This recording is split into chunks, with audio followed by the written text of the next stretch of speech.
Hello, this is Josh Bycer from GameWisdom.com. Hope you enjoy this video.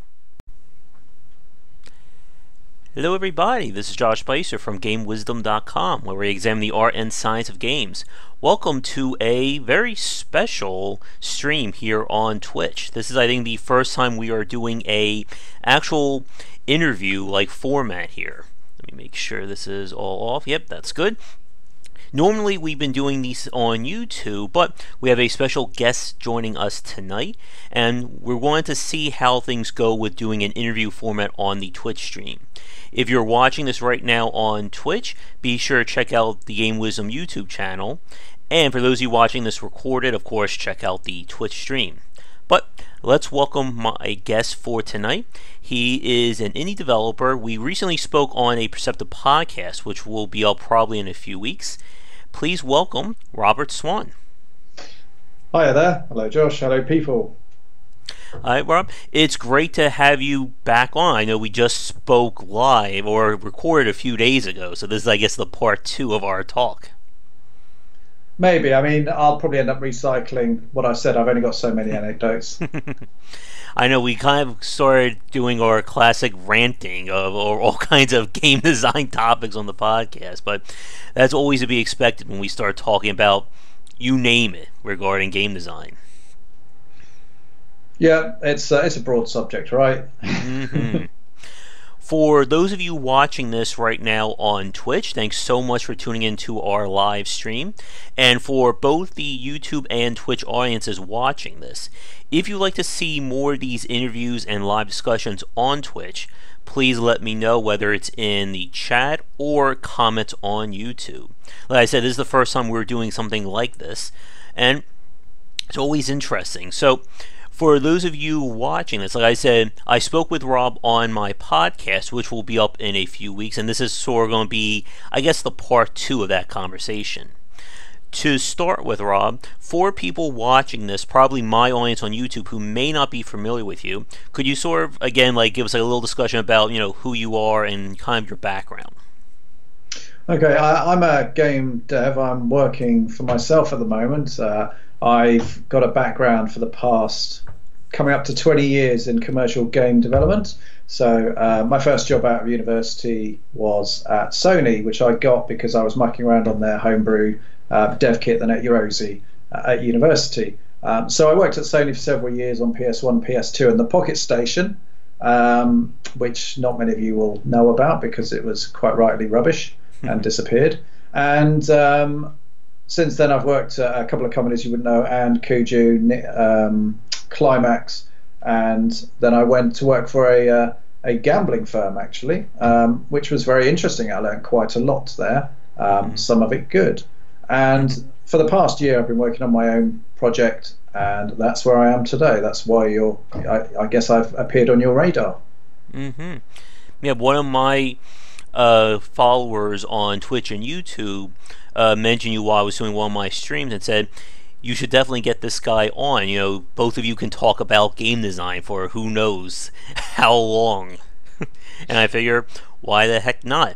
And again, it's always interesting and fun to reach out to new developers and new people in the game industry. I mean, I've been having these kinds of conversations for, I guess, going on 4 years now, a little over 4 years, and it never gets old. Yeah, I mean, it's not a done deal, is it? I mean, like, people will regularly make assumptions about knowing what fun is and what sells, and apart from there are tastes in the world that change. It's not a solved problem, right? It's very personal in some cases, but I mean, something we discussed on the podcast was the difference between kind of analytical reasoning and understanding what you're in control of, and actually being sober enough to understand what you're not. And it's those grey areas which are the interesting ones, because I think trying to shed light on them makes the difference between a more successful and a less successful dev. Mm-hmm. And that's one of those very, like as you just said, Rob, it's one of those topics that's very abstract, and I know for a lot of people it's very hard to break it down and discuss. And when I've spoken to a lot of developers, it can be one of those things that means a difference between success and failure, because we've seen many indie games that have gone with completely unique original ideas, but have a really hard time of explaining it or breaking it down for someone who's never played it before. And then on the other hand, we've seen games that are just, a dime a dozen. We've seen so many different platformers, so many different first-person shooters, you name it. And some of the best games, especially for 2016, have been those games that have been both unique but still accessible enough that I can sit someone down and they can at least understand what's going on without needing, a 3-hour let's play or video log on it. Yeah, I mean, that's what's interesting about games, is that they cover such a broad range of genres, ideas, and complexity. I mean, I think as I've got older, I've had more and more interest in the pick up and play kind of games. And so if something needs a huge, elaborate explanation, then I'm probably, it's probably lost a bit on me. But I know that works for some people. Yeah, I'm definitely the same way, especially with doing more stuff with Game Wisdom. I mean, I have so many games in my backlog I'm never going to be able to get to at this point. But if it takes more than 30, 40 minutes to even just understand the basics, I find that I start to just doze off on the game. And it's getting more and more important, I think, to present a really strong showing in the first 10 to 15 minutes. So you don't want someone guessing how your game's supposed to work for 2 hours of play. Yeah, I mean, there's been a sort of long-running discussion about that. You got to strike a balance between bewildering a new player and overwhelming. I mean, in the old days, going back, you used to have the manuals, which would be something you'd read on the way back from the shop, which would tell you about the characters and the background. So, but I mean, there was a good sort of analysis a while ago about why games didn't really need to have hand-holding intro sequences, and now we've got you might have a 10-minute intro sequence and a tutorial and all of that. And I sort of kind of wonder, I mean, if you've got a complex game, there probably is a need for some sort of tutorial, but there's a whole wealth of information there on and learning to be done on how to do a good tutorial if you have a complex game. And I think the smaller devs struggle more here, is that your tutorial might need to be 5 hours long. I mean, who knows? But the danger of chucking people in at the deep end is that you lose a lot of people along the way. And if you compare that to the old games, which were simpler, but the Super Mario Brothers example was, there is no tutorial. You start at the left of the screen, and the only direction you can move is right. And then there's a hole in the ground, and you have to jump. And it seems a bit trite, considering that the game itself doesn't seem that complex. Although I'd argue it has quite a lot of interactions. But the point is that we probably could learn from that presentation style, making it fun, learning without being obvious. Oh yes, we could. That's I think a 2-hour discussion easily, talking about tutorial design, especially between the two of us. And I agree with you, Rob. It's very underrated, I think, especially among indie developers who tend to, again, just throw you into the deep end, or they just have a very bare bones tutorial. I think part of the issue is that for a lot of developers, the tutorial is, the very last thing they start thinking about, or the very last thing they start designing, and it usually comes off as either something that's so basic, like the first 5 minutes of it is use mouse to click button, press W to move forward, or it's a tutorial that, unless you already know what you're looking at, it's not going to help you. Like, I've tried playing some of the games from Paradox Interactive, like Crusader Kings, Europa Universalis, Stellaris, and the first few minutes of looking at those games, I'm like a deer in the headlights of what am I looking at here? What's going on? And for people who grew up or have played those games, it's pretty much, commonality for them. But for someone like me who's never really sat down and looked at it, it's just like a bunch of gibberish to me, trying to understand what's going on the screen. What am I looking at? Yeah, I mean, there's a couple of reasons why there's probably a sharp divide between smaller companies and larger ones. I mean, larger companies will have a schedule, and in the history it will, they will have known they need to allocate appropriate resources to creating a good tutorial. But it's not just about the time. It's about again understanding your weaknesses. Now, if you're an indie dev, if you're anybody who is ever familiar with their code of making a game or a game design, is you live and breathe that design for 6 months, a year, 3 years, or whatever, and you forget how hard it is. You forget what it's like to be a beginner. You can't just reason it and say, oh well, they probably forget that. And a lot of the indie games as well, they don't kind of appear out overnight. There's usually the more successful games that take a few years, they've appeared on Reddit or on GameJolt or on any of a number of indie games kind of websites. And you've got people who are growing up with the game with you, and they are equally a terrible resource to understand what needs to be done in a tutorial. In fact, it's even worse because on the one hand, you're feeling you're doing the right thing by opening yourself for advice from other people. But the trouble is that they're equally as incapable of telling you what a beginner is as you are yourself, except you now feel validated because you've put it out for tender. You've asked other people's advice. So, I mean, it's something I'm aware of, but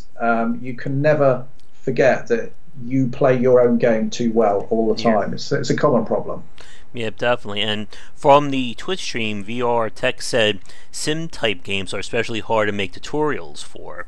And I would agree with that. Simulation games, strategy games, anything that's built around multiple systems, I think, are some of the hardest games to design. Because when we look at essentially like basic tutorial design or the common systems, it's you're building it, you start with the basic lessons, you start moving, then you start jumping, or you start shooting. But when you're looking at a game like Civilization or Medieval or Total War, anything like that, you have multiple systems all working at the same exact time.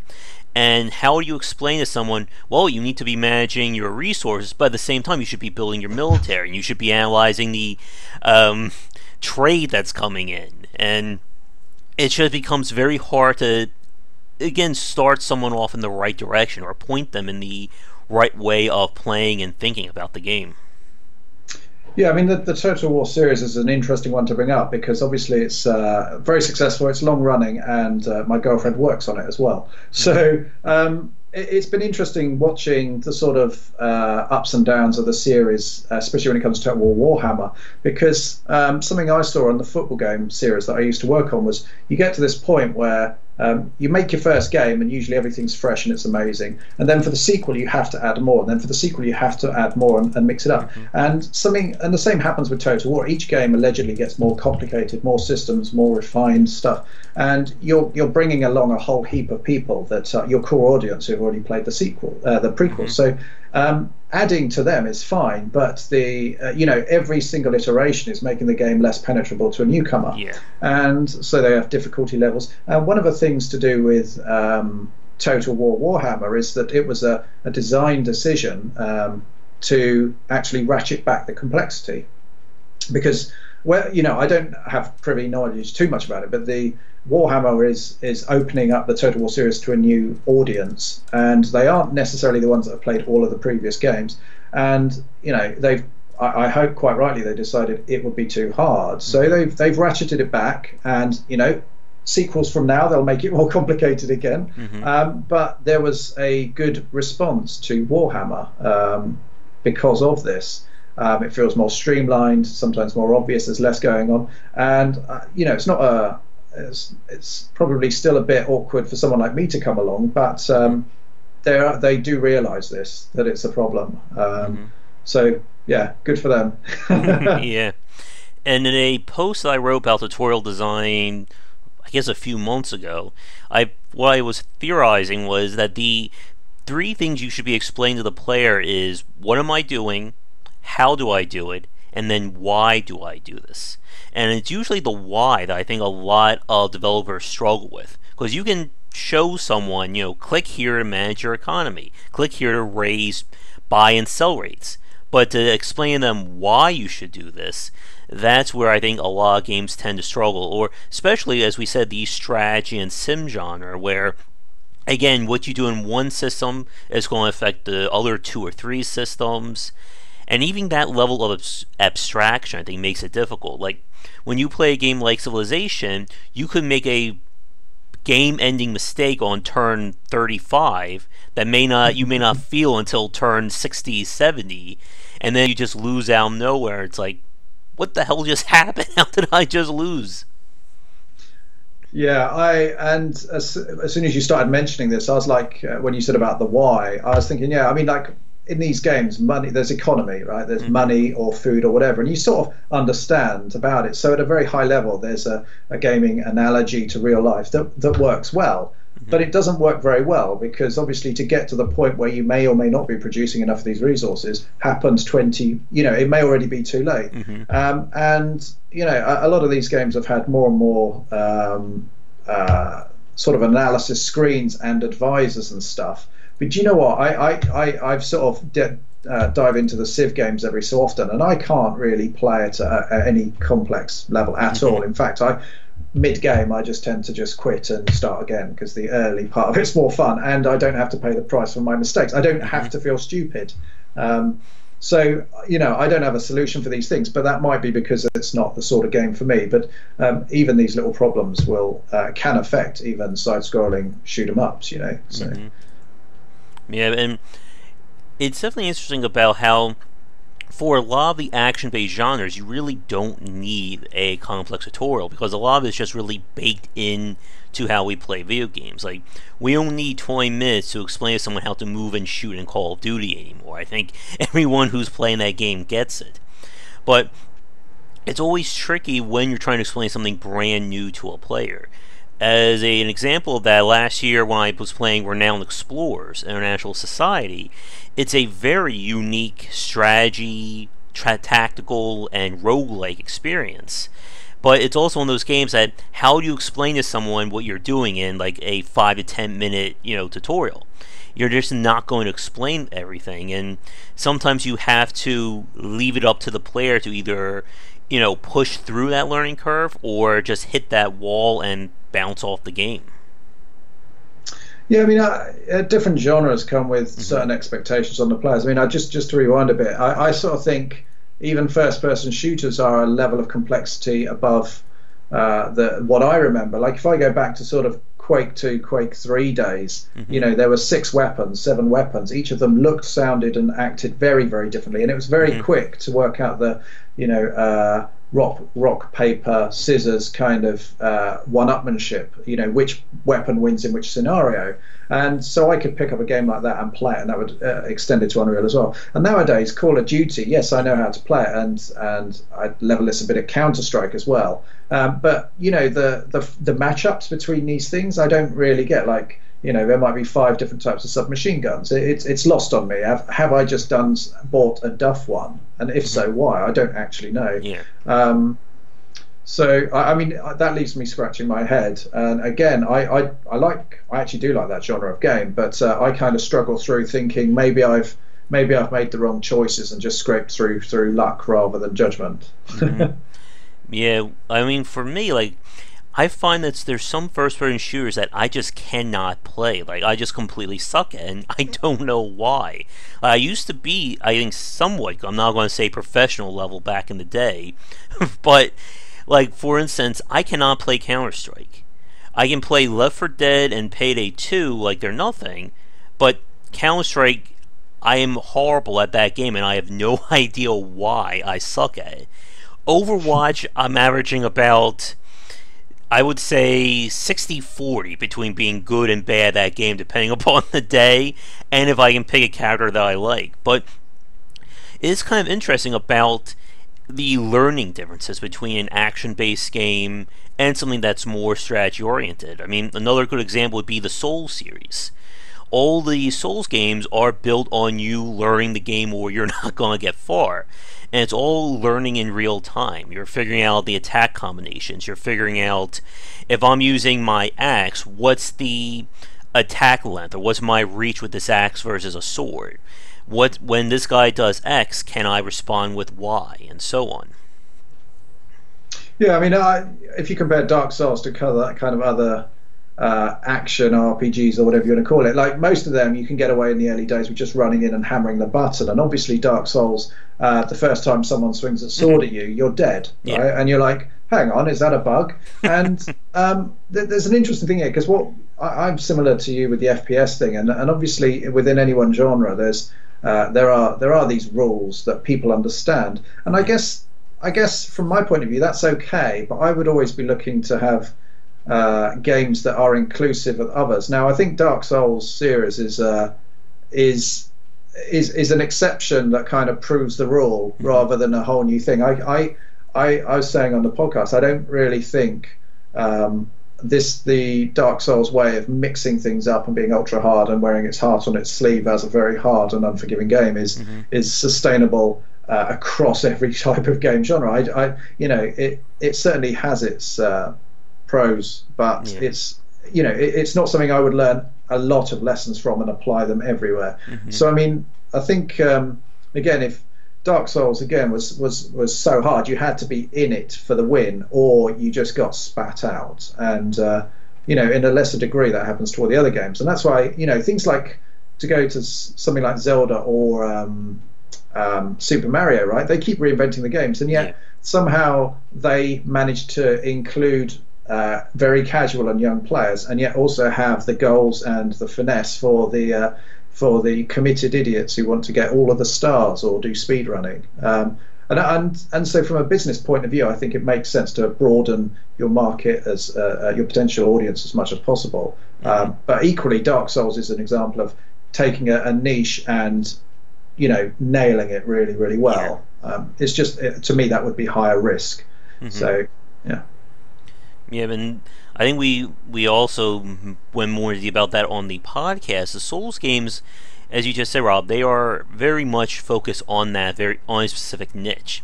It's a very successful one, but one thing that we've been seeing, of course, following the success of Demon's Souls, was a lot of other developers have been, coining, our games is Dark Souls-like.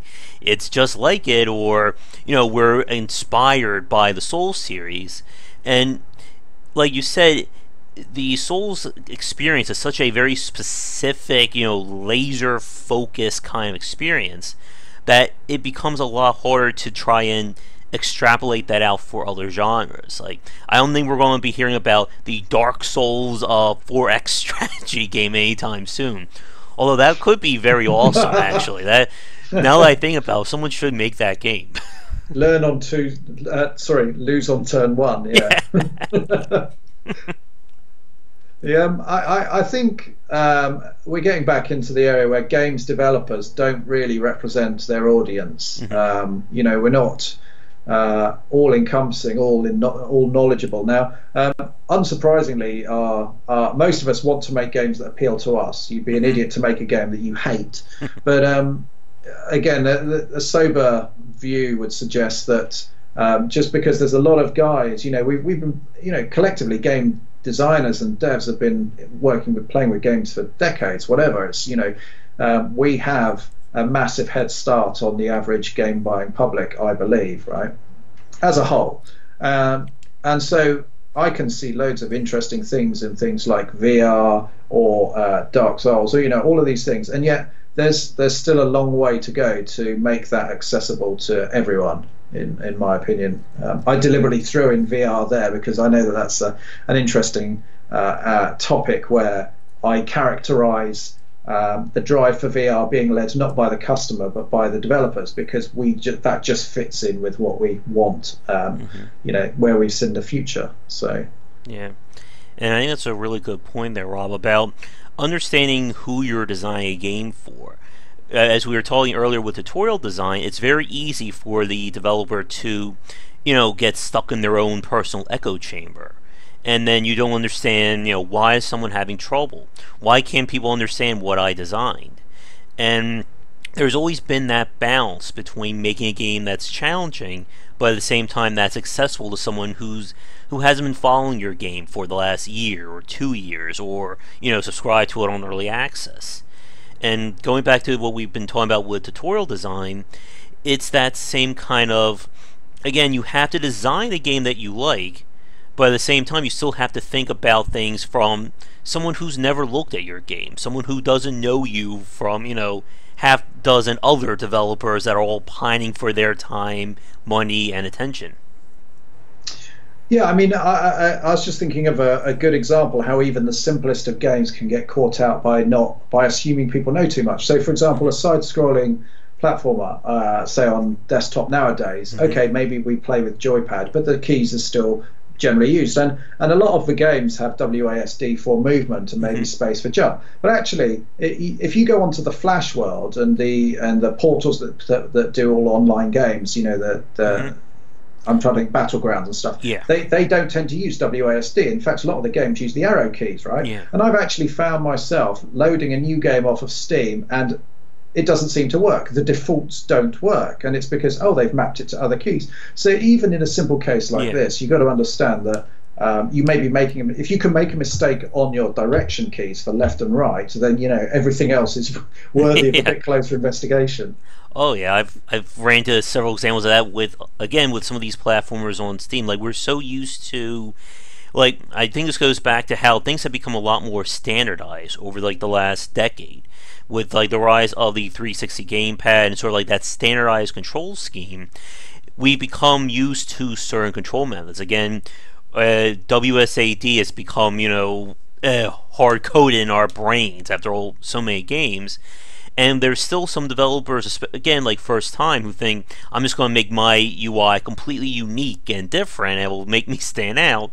But at the same time, it just makes it very confusing to play your game when I'm pressing WSAD and your game goes, oh no, we want IJKL is going to be your commands. Or you're going to use the arrow keys plus F1 to F4, and then we're going to throw CVBN in just, to make things more interesting for you. Yeah, it's even worse on keyboards because there's no concept of sort of safe keys. And so, for example, some browser plugins, right? If you press Escape, it might break out of focus, but actually on some of them it might take you out of full screen, but you're still playing the game. So you've got keys that don't even respond consistently, and some of them are big sort of deal breakers. You might have accidentally tabbed away or something, I don't know. And on joypads it's far more friendly. You're usually quite, which are the big buttons to avoid pressing, in this case the sort of PlayStation home button and stuff like that. But even that I actually preferred sort of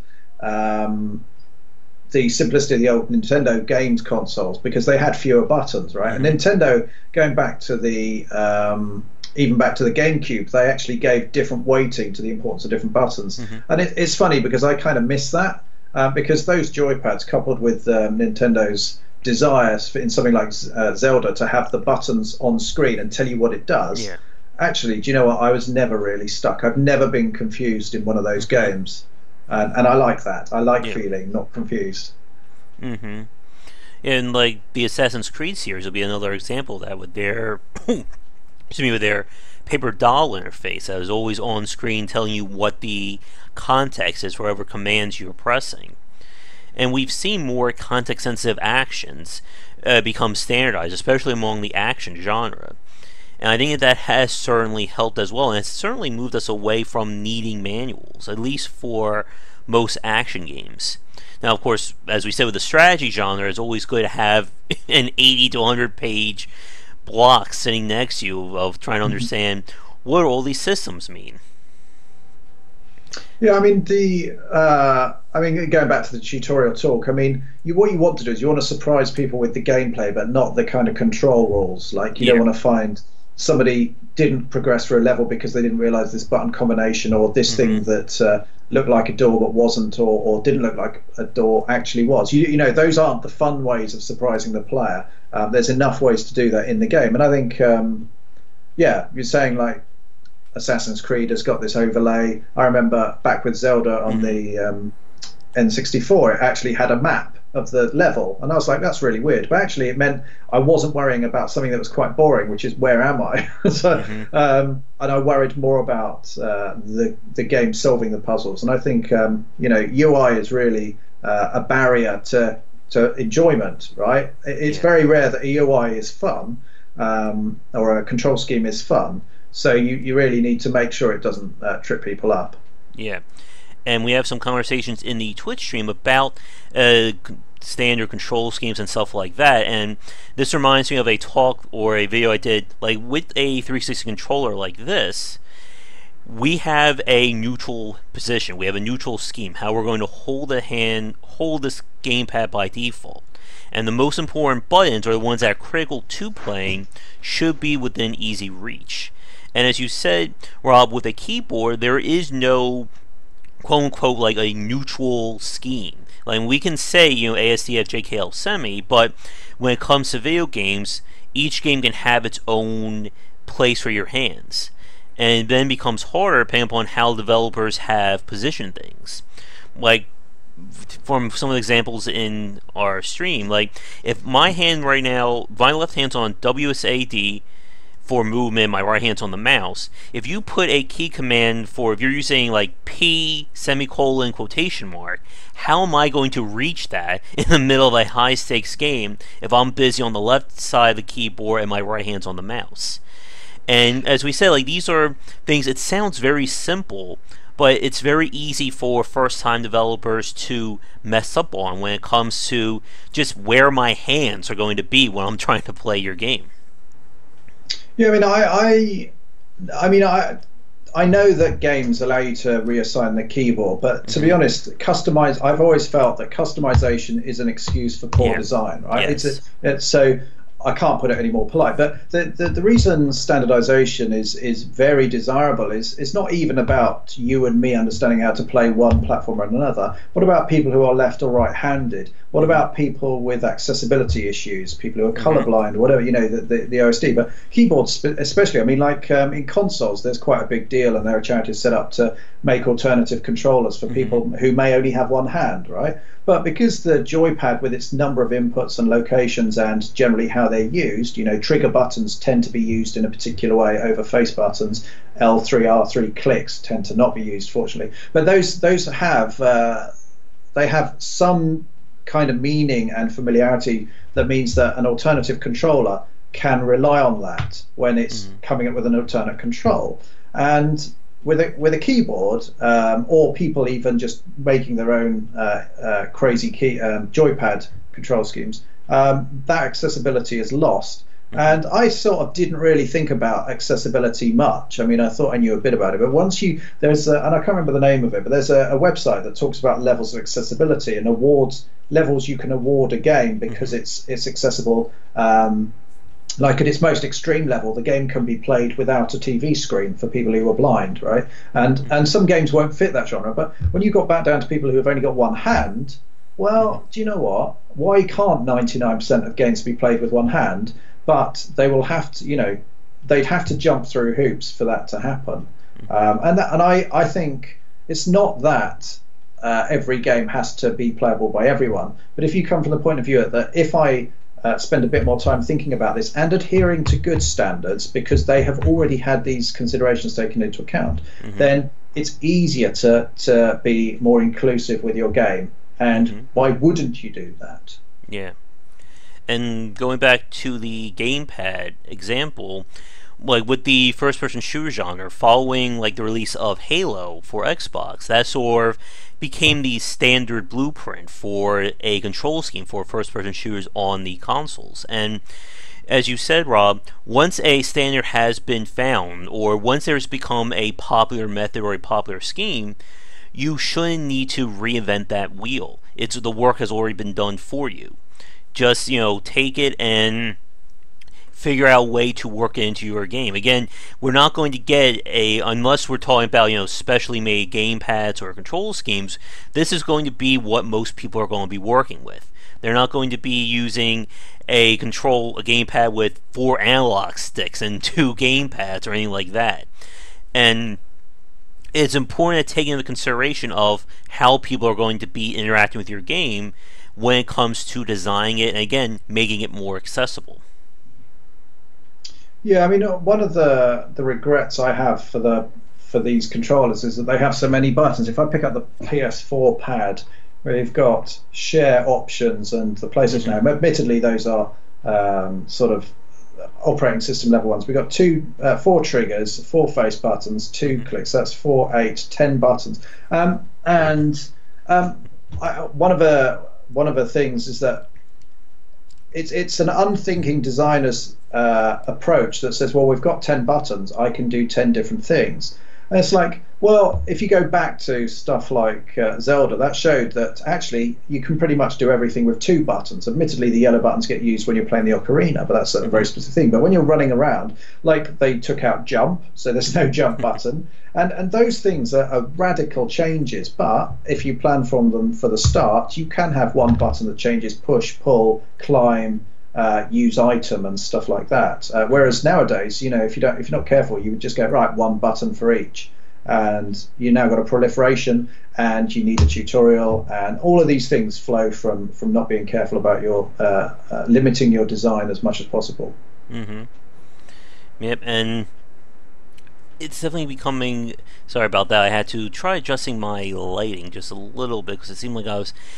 There's a difference between someone who does professional streaming and someone who doesn't. My room looks like the dungeon, and yours looks a lot more professional. Like, it's a lot easier to see you on mine than vice versa. One of these days, I need to invest in some more like LED lighting above me. Try to make this look at least a little bit more like a studio. Well, I mean, I won't miss the opportunity to talk about work environments. So that mine's actually a natural light light bulb, natural light bulb. That's right, and it's stronger than most light bulbs, and it's obviously got the hue of the sun, which makes it sound very ominous. But it's way brighter, and I think through observation over the past year, it's affected my mood. So even if it's nice for the lighting, get it because it cheers you up as well. Or be like most game people and sit in the dark. Your choice. Yeah. I cannot play games in the dark. Like, it just kills my eyes just staring at games. Back in the day, I just could not play the original Game Boy because the lighting in my house was horrible, and just trying to play something like that in poor light was just a migraine causer. Until they did the Game Boy Advance or the GBA Lite, that was when I could finally get into playing those games. The Game Boy Advance was just unplayable in anything approaching candlelight or brighter. It was ridiculous. Yeah. And now today we have all the handhelds now have either built-in lighting or it's bright enough that we can see it. So definitely a different time we live in there. One, I guess, other example for we can probably move on to any number of topics easily.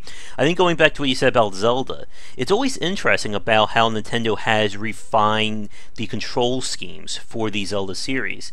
With each one, they somewhat reinvent the wheel in terms of its mechanics and its design. Whether it's the Wind Waker, I said Ocarina of Time, Majora's Mask, you name it, but they're still able to present in a way that is easy to pick up and easy to understand. Same goes for the Mario series. I mean, hell, we could talk about Mario. That's an hour discussion, I think, with anyone who's interested in game design. Yeah, I mean, like Mario is a fantastic one from sort of N64 onwards. There's one jump button, but it jumps in combinations about 5 different ways. You've got a running jump, you can jump while crouching, there's a triple jump, jumping off walls, and that to me is fantastic because the focus isn't on the control scheme, that barrier's gone, but it's on how you use it. And there are different times when you get to learn about these things. And that for me is, I think Nintendo tends to do that pretty well. I think some of the later Zelda games have got a bit more complicated, but it's still, they still are pretty on the mark with their accessibility, I think. Yeah, Nintendo is definitely one of the good examples of that, with just making their games very easy to learn. And we've seen cases where, like I've said this on multiple casts before, when they can really let the gloves off or take the gloves off with some of their advanced challenges, like Super Mario Galaxy 2, anything like that, where you get like the star courses. Like, I'll give you an example of Super Mario 3D World. I still haven't beaten the ultimate final post-game super challenge course yet. And for someone like me, who I would like to consider myself a hardcore player of Mario, that was surprising to find Mario level that is just kicking my ass. I never thought that day would happen. Yeah, and I mean, this is I mean, okay, some of those hard courses are custom made, but I mean, Nintendo gets great value for money out of the levels that they design. Like, you can whiz through the level and get the minimum number of stars pretty quickly. But there's so many good reasons for eking more gameplay out and allowing second playthroughs, or even the same playthrough but revisiting under different circumstances to get the harder stars or whatever it is. There's so many good reasons to force people to go back to the old levels. I'm surprised more games don't do it. I think a lot of people will tend to think of, oh, my game's going to have 10 levels from start to finish. It'll be 4 hours. It's like, well, you could help yourself by having half a number of levels and getting better value out of it. So this goes back to the kind of the cost of developing a game, and asset cost and time cost involved in these things. But there's the there's the game design principle of familiarity, which will allow you to apply more rules. Like if you see a room, and Zelda did this a couple of times, you would see a room in a particular layout, and then you'd go to another room and it would be ever so subtly different, and the difference would highlight the problem. It was a puzzle, maybe not a very big one, but this relying on players' familiarities solves so many. Oh yeah, I love it. I love Super Metroid, that revisiting areas and seeing them with new eyes because there's a new mechanic. I think that's great. But it's kind of cheaper on the development. Maybe not massively, but again, that's why I would love to consider it in all the games I make. Yeah, that kind of Metroidvania-like design. We spoke about this when I spoke with Jeremiah Ingham of Venture Forth. With his game, we talked about that kind of Metroidvania-like progression of you're going back to the same levels or the same areas, but your perception of what's there is different because you have a new mechanic or a new move set. It's the difference between going through a level with a single jump versus unlocking, the double jump or, the high jump, whatever kind of new mechanic you want to have in your game. And as you said, Rob, you're not adding in, 20 new levels. It's still the same level, but it's the perception of what you're doing that's changing and growing as the game goes on. Yeah, it's I mean, one of the basic things of revisiting old areas is like in a shoot 'em up, you come back and you're better powered up, right? So something that used to be a boss creature, suddenly now you're swatting it like a fly, and the feeling that gives effectively for free, because it's not a new mechanic, it's not a new control scheme, but you've just given a player a wonderful feeling of connection earlier on and progress. These things are fantastic. They're very valuable. Funnily enough, I just thought of an example where reusing a level was actually more expensive, and I think it was Castlevania, was it Symphony of the Night? So spoiler alert, you complete the game and then you play it upside down. Yes. So the entire world flips upside down and it's playable as a second level playthrough, and you're like, and I, funny enough, just separately the other day I thought of something similar that I'm going to try with some 2D side scroller I'd like to knock out one weekend. Some mechanic that I think it's one of those, like the Symphony of the Night thing was amazing, but I assume it was probably more trouble than it was worth apart from this amazing moment. But maybe they designed it really easily, and it was something they could go, it was nearly ready to be flipped anyway, so a few tweaks. But so that was a contradictory example of reusing levels is not necessarily cheaper, but that's in the minority. And going back to what you were saying a few minutes ago regarding oh man, I just lost my train of thought. Damn. Of course it's a lie. Let me take a sip of water. Maybe that will replenish my sanity there. That's right. I mean, I guess talking about I try and analyze the games I play and the mechanics and what works and doesn't work, and try and relate it to what's selling, what doesn't sell, the cost, the team, the development size. What is achievable with any one team and genre, and despite all of that, I think I'm trying to be smart about game development, and yet am I being self-aware enough? Like, what are my blind spots? And I think that's the question that I propose to other people should ask themselves. But do I ask myself that enough? What is it I'm chasing with Diorama that maybe isn't value for money in terms of development costs and what players want to see? Yeah, and here's the thought that I just had. Talking about, again, like the length of your game. Do you design 30 levels, you design 5 levels, 10 levels, anything like that. Again, I think one of the things that we've been seeing, especially from the indie market, is the importance of quality and polish over quantity. One of the things when it comes to games built on unique mechanics, something like Portal or the swap or anything that's a mechanic that it's not easily replicated, there's always that temptation to say, let's just build, 40, 50 levels all using these mechanics. But there's that sense of diminishing returns. Like, it seems like polish is becoming the more superior option. Like, if you have the option to build 10 average levels or 5 amazing levels, what would you do? And it seems like the 5 amazing ones may be the stronger option today. Yeah, I think it's always been.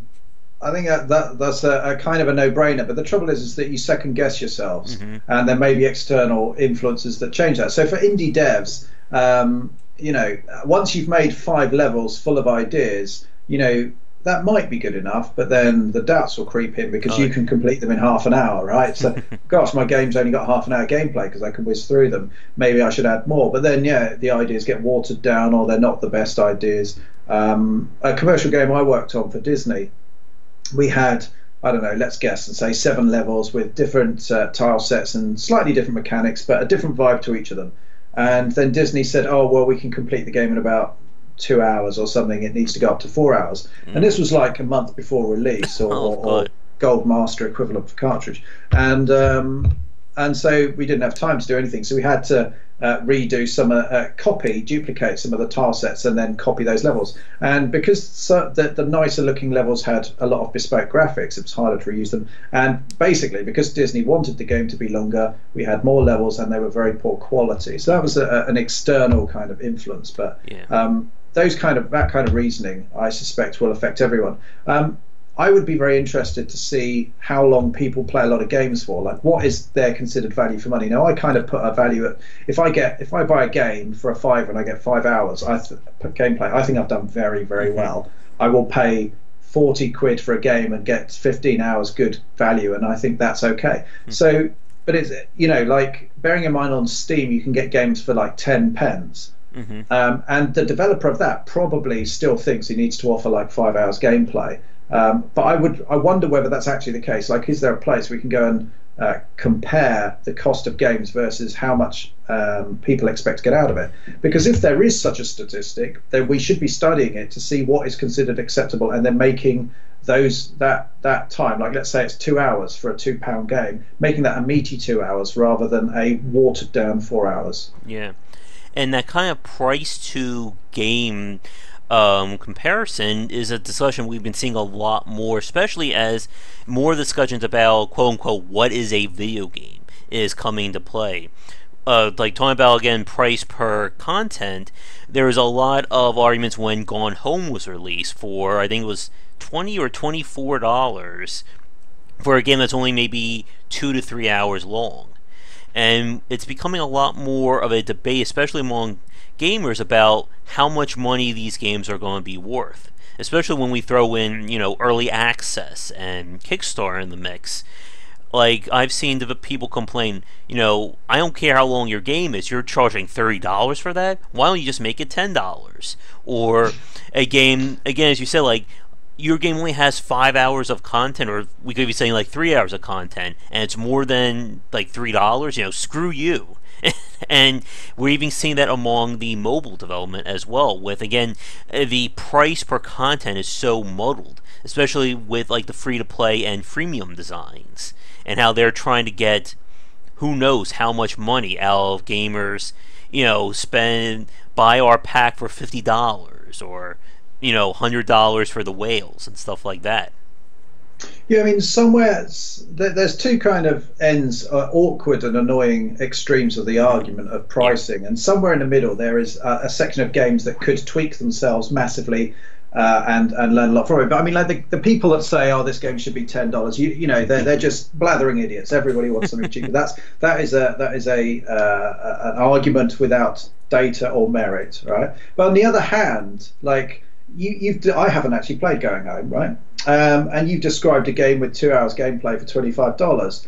And just to be blunt, I wouldn't pay that. Right now, I don't know why I wouldn't pay that, but my gut says no, I'm not going to do that.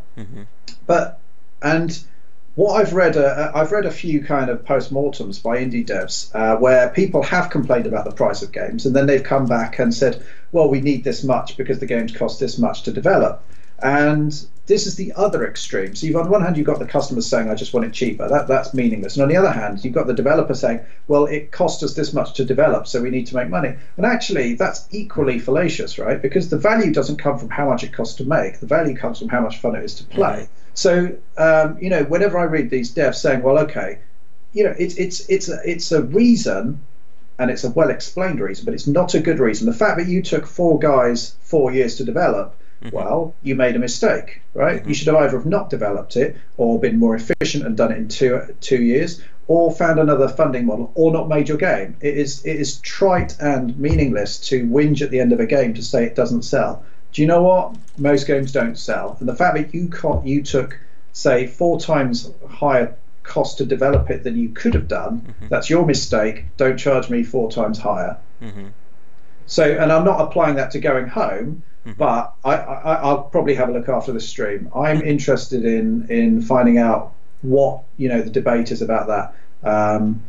And something like going home, I assume it's not an action game. It's probably more of an emotional ride. It's probably a much more sophisticated adult piece of software. Maybe you can start likening it to the cost of buying a Blu-ray or something. Maybe not. I don't know. But I find that's a bit tricky because you can do what you like. We're talking about interactive fiction, and that's already in our minds. That is in the ballpark for game pricing. So $25 for 2 hours.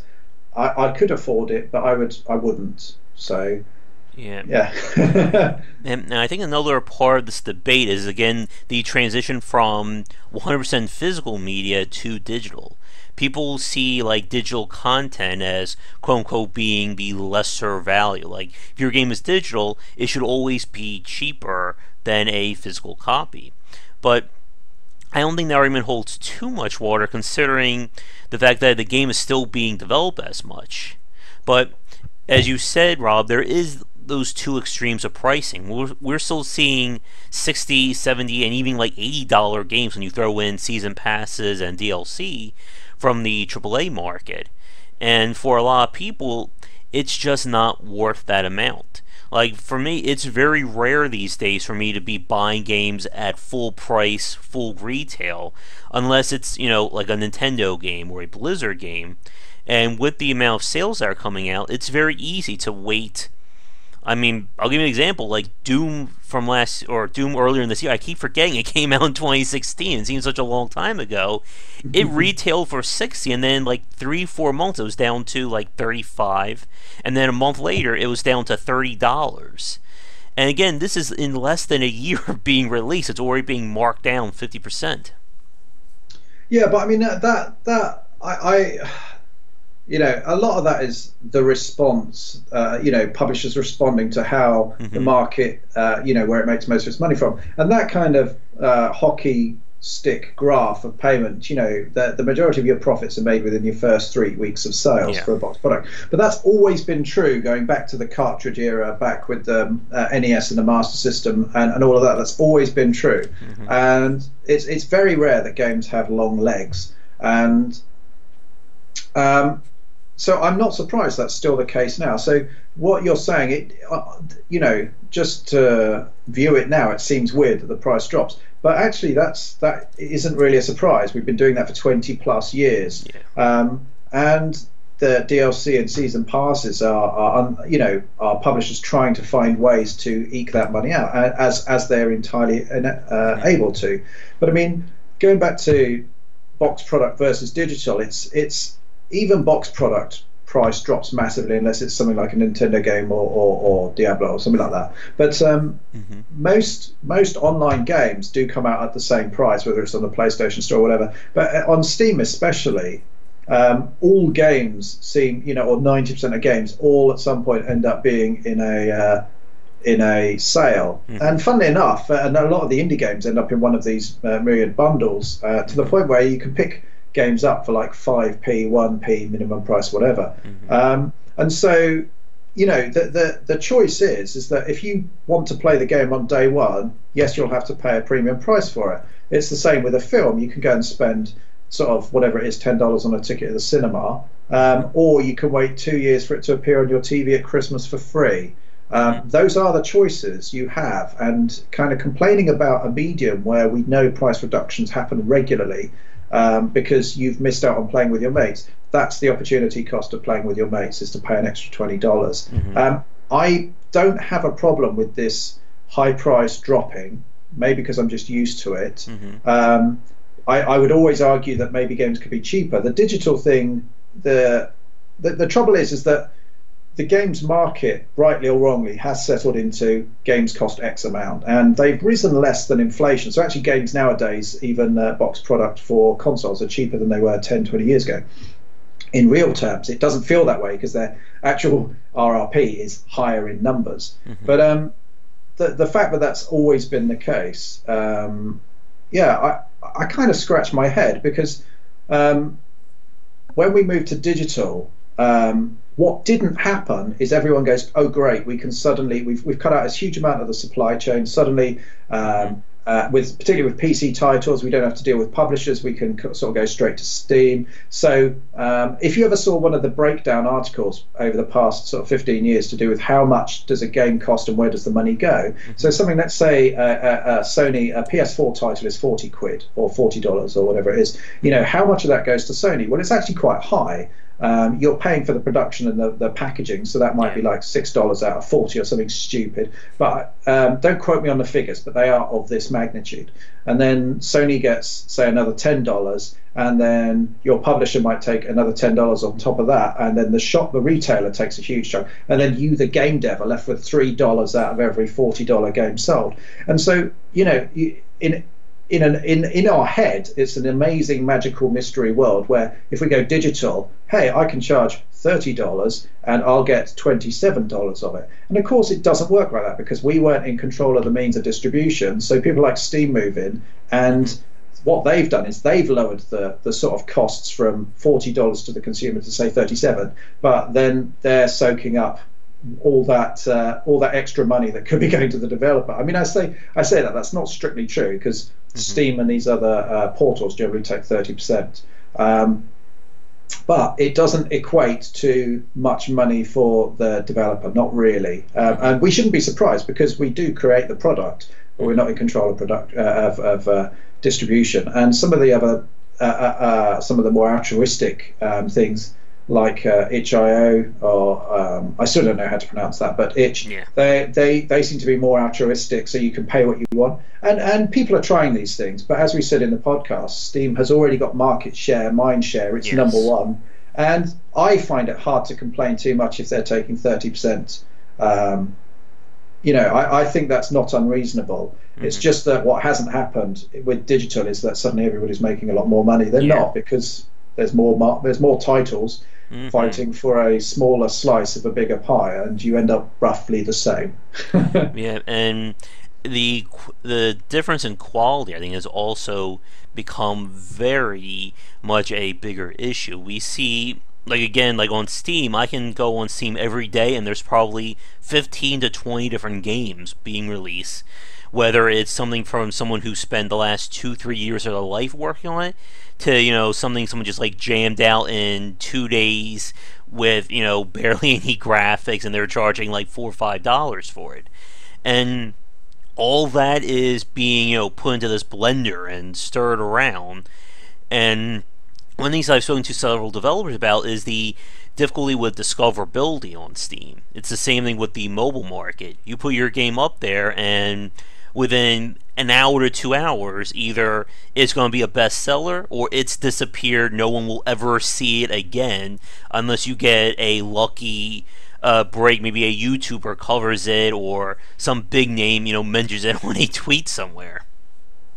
Yeah, I mean, that's one of the things I find a bit sad, really, is that the indie devs, they release a game and it doesn't catch, it doesn't work, and then they continue supporting it, trying to hope, or add new levels, trying to hope that it will get a second wind. And actually, statistically, they don't. You have one opportunity to make a first impression, right? And if you muck it up, that's it, it's gone. So it is brutal, and I love the stat. And this was true years ago that there are more games released in one day on mobile than there was in the entirety of, say, the Sega Mega Drive's lifespan, right? Which had about 350 titles, I think. But yeah, so I mean, discoverability is dire, it's terrible, and I don't particularly have a solution to it. But this was the complaint the other day in the podcast, which is having green light to open the doors. I understand why Steam Valve did it, but you've just made it 100 times worse. So for me as a consumer, I now have to wade through a lot of rubbish, and in fact, it doesn't work. It's that, you know, friends' recommendations. I don't live to discover the next big game. I want to find one that's already good and play it. And my life got harder. Yeah, and as we're saying, like right now, I'm looking on Steam, and there are games on here that have been released or on early access that I have literally never heard about up until seeing them on Steam for this very small window that they're being mentioned on the front page. And for someone like me who's reviews and looks at games on a day-to-day basis, what chance does that have with the consumer, the person who maybe goes on Steam once a day or maybe once every few days to see what's new? How are they going to spot these games unless they become the big sellers? Again, a game like Undertale or Stardew Valley, that just got like the perfect storm of, you know, impressions and build-up and excitement, and it released, and they had a very strong out of the gates. And that's one of the things that I've spoken to a lot of developers about, that the games that do well are the ones that usually start strong. They have a really good opening day. They have the PR build-up before the game comes out, and then they carry that through for weeks onto months of good PR and staying in the public eye. Like, people are still talking about Stardew Valley.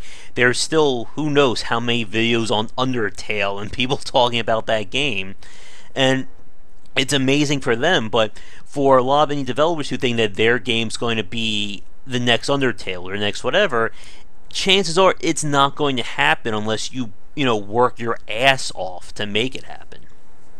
Yeah, I mean, it's willful ignorance on the part of developers, right? That you can, the quality of your ideas that will shine through in your software will be enough to carry it. But I mean, it might do. I mean, there are games that have come out of nowhere and done successful, but it's not. It's a high risk strategy.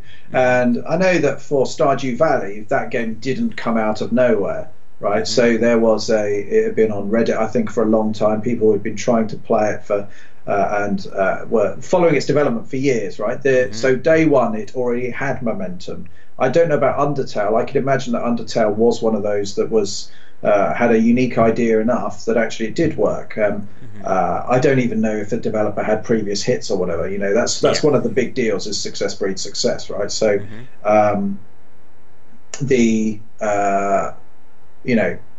your first game is the hardest because, frankly, the world doesn't care about you, and neither do I, right? So what are you going to do to change that? You have to make me interested, and the trouble is you can't do that usually on day one of a release. You've missed the opportunity, and your game will disappear on the recent games, and that's it. That was your only chance to get featured. So that's a big deal. And it's funny because while I'm saying I know this, and I don't think I'm doing enough to prepare my game for when I put it up on a Kickstarter or whatever it is.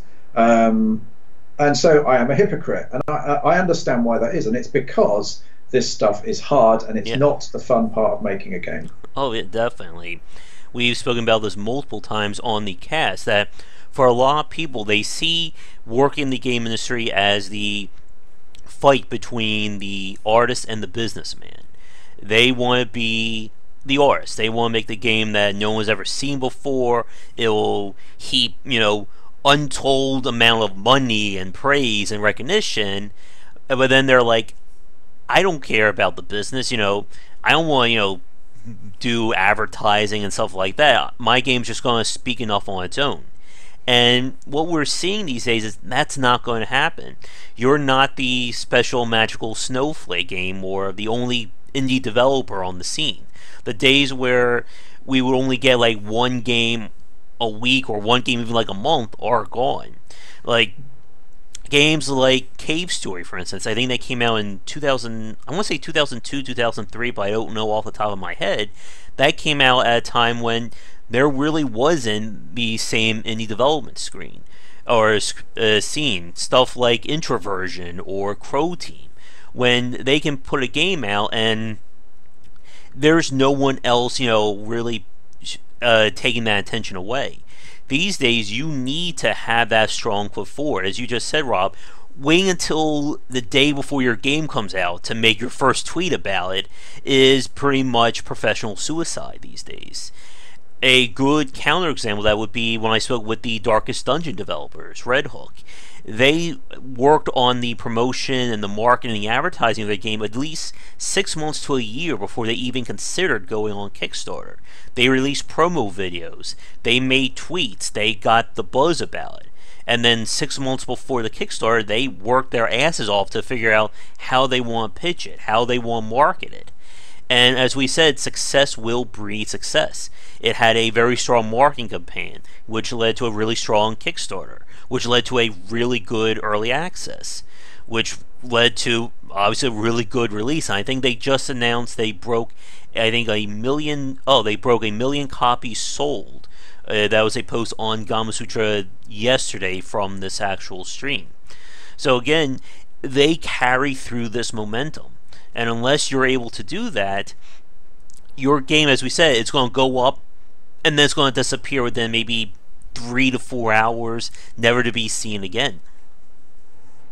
Yeah, I mean, what you're saying about these guys and their game, I mean, the thing that cheers me up about that is not just that they've got a success rate, but it means that their next game, they've already got people that know them, and they are a trusted entity. They have produced something that people have enjoyed. So their next game doesn't actually need quite so much marketing. I mean, they've got a winning formula. I'd say keep on with it. But they now have another notch in their arrow. They can rely on their name. And I think things like Jonathan Blow or we're talking about Cliff Harris, and these guys. They build up a reputation, a provable reputation. And again, if you're somebody coming out of nowhere, you don't have that. You're missing a powerful incentive to somebody to look at your game. So again, your first game, if you have a choice between putting all your ideas in your first game and taking 4 years, or breaking it up into 2 games where you're kind of exploring the ground, and doing two in 4 years, I'd follow the second path. Try to give people a reason to invest more in you, and there's no opportunity for people to invest if the first time they can give you money is when you turn up with your complete game, right? So and that's the path I'm following. So I hope it works, or as I said, at least it will be cheaper for me to fail, because it's cheaper to fail after 2 years than it is 4 years, right? Oh yeah, definitely. Of course. And again, it's one of those risks with a lot of the major studios. We've spoken about this a few times on previous casts, but a major studio, someone like Rockstar, Naughty Dog, you name it, if they have a complete abysmal failure, 2 out of 10, worst game ever, there's a good chance that studio may close. After all the money they've spent on it, all the money working on it, the risk is so high, and this is why we see more a focus on refinement rather than uniqueness from the AAA industry. But as you just said, Rob, it is easier to fail when there's not much at stake. If you're just working on a game in your spare time, maybe a few hours a day, you're not, putting your entire life and your whole household on the scale or the balance of this game, then it's easier for you to make these risks, and you can, if it fails, you can still bounce back from that. But for a lot of indie developers, especially first-time ones, they'll put all the passion into it, and again, not think about things from the business point of view. And then again, the game fails, and it's like, okay, what's your plan B? And there isn't any. You may be out of a house or out of a livelihood. Yeah, I mean, I just reading equity coin success shouldn't just be return on investment. Yeah. That's true up to a point, but if you want to do this as a career, it Yes. has to be because if you don't get return on investment, you don't get a second chance, right? So you can't ignore it. Your success is can I continue doing this thing I love, right? Now, if you can sell your game one copy at £2 million, that's brilliant, Mm-hmm. but it tends not to work that way. Mm-hmm. Sorry, I just read that comment, so I was just like, yeah, you do have to think about the money. But I Mm-hmm. mean, you mentioned Introversion before, and they're a great example Yeah. because their first game, DEF CON, did really, really well. Came out, made them a lot of money, and the company grew. And then they did Darwinia. I'm trying to do this from memory, and that I. was great, and that was a big success. And then they did Multiwinia, which was nearly crippled the company. They nearly shut it down. And you can read their blogs, and Mark Morris is very open about this. It's Mm-hmm. great to see, in that to the point where Multiwinia, when it came out, they thought there was a bug in their sales reporting software because it was ticking over at like one every 5 minutes, whereas they'd expected thousands. And the company has gone from like 20 staff down to three, Mm-hmm. and it's building its way back up. But I mean, after Multi-Winner and that, they worked on Subversion, which hasn't come out and has been shelved, and that was basically a drain for many years. Mm-hmm. And now they're on Prison Architect, which is far more immediate, far more fun, and they're back on the up, which is great. But anybody else would have failed at Multi-Winner, and let alone the fact that they failed with Subversion as well, right? They failed Mm-hmm. twice, but they can keep going. The core Yeah. staff are still there and doing what they love, and that's the benefit of treating it like a business. Mm-hmm. Yeah. I think you may have reversed Darwinia and DEFCON. I think Darwinia came out first, but again, it can be very muddled sometimes with all the games you have to remember. But yeah, and I think that was one of the strong things. I mean, I've spoken with Chris Park from Arkin Games, who they've been doing this for, I think, almost a decade, maybe a little bit less than that in terms of their studio. And they've had one really big success with AI Wars, and they've been struggling with again having that next breakout hit. They've still, by running it as a company, they've been able to keep afloat. And right now they are doing the Kickstarter for AI Wars 2. But again, like just like with Introversion, they've had, you know, uh, unlucky break after unlucky break, and it's sometimes hard to keep going. And again, it's as we've said, like no one cares about your failures, and sometimes you have to keep pushing through that. And a part of that, as you said, Rob, is you have to, in some area, treat this as a business. Because if you don't, unless you're working, a second or third job, you're not going to be supporting yourself if you're not thinking about this in terms of, is this something that people are going to want to play? Can I sell this as a product? Yeah, and I've had some funny interactions with other indie devs where I specifically asked one guy about, would you consider changing the design of your game so that you would sell more copies? And he walked off. He Mm. just walked off when I asked him that. It was so anathema to his kind of thing. And I was like, yeah, you're a nice guy, but that's a stupid response, right? Yeah. I mean, if he felt that strong, the correct answer would be no. I'd rather not sell those copies. Right? That's a valid response. But and it shows that it's like music or art. There's a very emotional aspect, a Oh very yes. personal attachment to the creativity, and I think it blinds us a lot of the case. There is a time for blue sky thinking and just going out there and doing crazy things, but it's not all the time. Yes. You have to choose when you allow yourself to be crazy. You don't just go and do it on a whim. Oh yeah, definitely. Especially with developing a game, we've seen so many examples of games that have sunk due to again not understanding when it's time to create and when it's time to think. Like a famous example would be like Duke Nukem Forever, who over what was it, like 14 years or something like that, they had like 5 different versions of the game, and from like reading like reports, basically their lead designer just kept changing things. Oh, wouldn't it be great if we have a stealth section? Oh, wouldn't it be great if we redesign the engine? And again, there comes a point where you just have to, put something to computer instead of just sitting there thinking, oh, it would be amazing if we add a procedurally generated level here and stuff like that. Yeah, I mean, I would propose that the "it's ready when it's ready" approach is not generally successful, right? Hmm. So what should actually come from when they say like, oh yeah, if Valve are working on Half-Life 3, Hmm. let's assume they are, right? It's ready when it's ready. What that means is that they're taking the time to explore what's fun, but they are still focused and dedicated. Hmm. And what happened with things like Duke Nukem is that it's done when it's done meant that there was no drive. There Yeah. was no real impetus to get it finished. A deadline is a good thing. It focuses the mind, Oh, right? yes. Not everybody works the same way, but generally open-ended things that are a recipe for disaster, right? It's funny because I kind of believe generally in agile development anyway, which involves not looking too far into the future, but Hmm. that the key thing here between the correct interpretation of "it's ready when it's ready" and agile is that you're constantly looking to having a finished product. You're constantly focused on the product, right, and the Hmm. goal of making something fun and playable, and that doesn't tend to happen.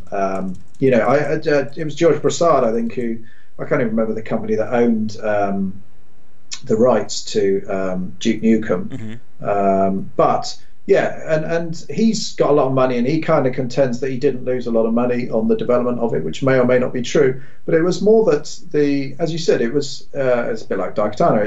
It changed engines. It probably changed lead designer, Yeah. and somewhere someone wasn't being driven with a focus. And when that happens, yeah, if you're given a blank check, you get things like The Last Guardian, right? It's Yeah. going to be a good game. Is it worth the money spent on it? No. No, Mm. no. I'd be very surprised if Sony even breaks even on that game, even because the costs of these things are so high that they. I worked a bit on the Getaway, and it's really funny because the Getaway on PlayStation 2, right, which was Hmm. a sort of, it came out after things like GTA 3, but it Yeah. was billed as being very, very realistic and stuff. Hmm. And the cost that went into generating the assets and stuff were astronomical for things that you drove past at sort of 60 miles an hour and never Hmm. looked at again. Who cares if that post office was in the right place? I mean, I don't, because you can't even go in it.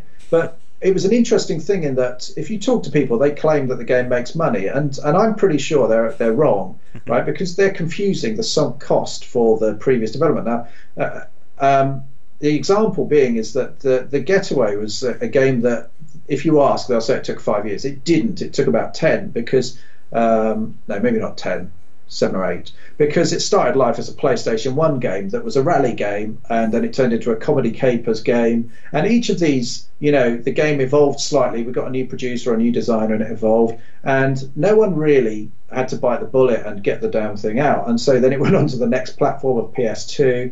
Nobody really, the game was in development. No one really knew what it was going to be. Hmm. And suddenly it comes out, and Sony have to invest a lot of money in marketing, tens of millions in marketing. It sells quite a lot. So in terms of sales figures, it looks a success. But when you subtract the cost of Yes. even the development of itself, that's enormous. But when you add the cost of the teams working back to the PlayStation 1 era, people forget about that. It's basically fiddling the figures so that people can feel good about it. It was a disaster project from start to finish as far as Sony are concerned. And if they present it as otherwise, then they're saving face. Hmm. But and funny enough, the pattern continued with the same dev guys working on what was the game on PS3 from Team Bondi, and then they changed into L.A. that. Noir. LA Noire, yeah. I mean, that was a total muck up from start to finish, and it had exactly the same problems. There's no way that game made money either. Total disaster. Hmm.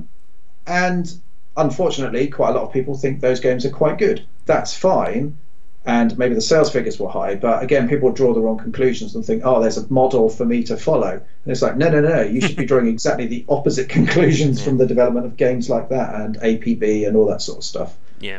Yeah. And that's a really good point about one like the major challenges, especially when it comes to thinking about game design, is figuring out just what your game is going to be. We've talked about this, oh my god, so many times on the podcast in the past about this concept of harmonizing game design. When everything just fits together. Like it feels like this is a well-crafted piece of machinery. All the gears are in line. It's like a well-tuned clock. And the challenge of that is just figuring out what is my core, my game going to be? What is this foundation that I'm going to grow for 2 hours, 5 hours, 10 hours of gameplay. And as you said, Rob, when there isn't that core there and you're just, throwing stuff at the wall and seeing how things stick, it's not going to lead to a profitable game. It may lead to an okay game, but in terms of making a game that's going to be highly rated and something that's going to at least earn back its development costs, chances not. Like, if you're spending 6-7 years on one single title, there's a good chance that something got mucked up along the way. Yeah, I mean, it happens quite a lot. I think back, there's an anecdote for Miyamoto. He was brought in as a consultant on probably a third-party or second-party Nintendo title. I can't remember which one it was. And it was a game that was you were in a vehicle, and what had happened, possibly, was that the game was quite far into development. So I don't even know what style of game it was, but let's assume, for sake of argument, it's something a bit like Carmageddon or whatever, which is a terrible choice for Nintendo, but ignore that. So what's happened is that people have gone, okay, we've got a racing game, what can I add to the racing game or the driving game? And then, maybe we'll have weapons, maybe we'll have destructible buildings, maybe we'll have routes that change, maybe we'll have time of day. And so people are already taking the next steps. Anyway, Miyamoto comes into this, and apparently for what he asked, he said, put me in a test level with no buildings and just the motorbike, whatever it was. And he just drove around on the motorbike for half an hour, whatever. It was very long time, to the point that when you read it, you go, that's a bit weird. But the point was, he was saying all of these extra things are totally useless if driving your vehicle isn't fun, right? Yes. So, and I get the feeling that even in the bigger titles Nintendo develops, that they have a director at the top who oversees whether it's the simplicity or just the purity of the vision. And, we joke about design by committee. That's not it.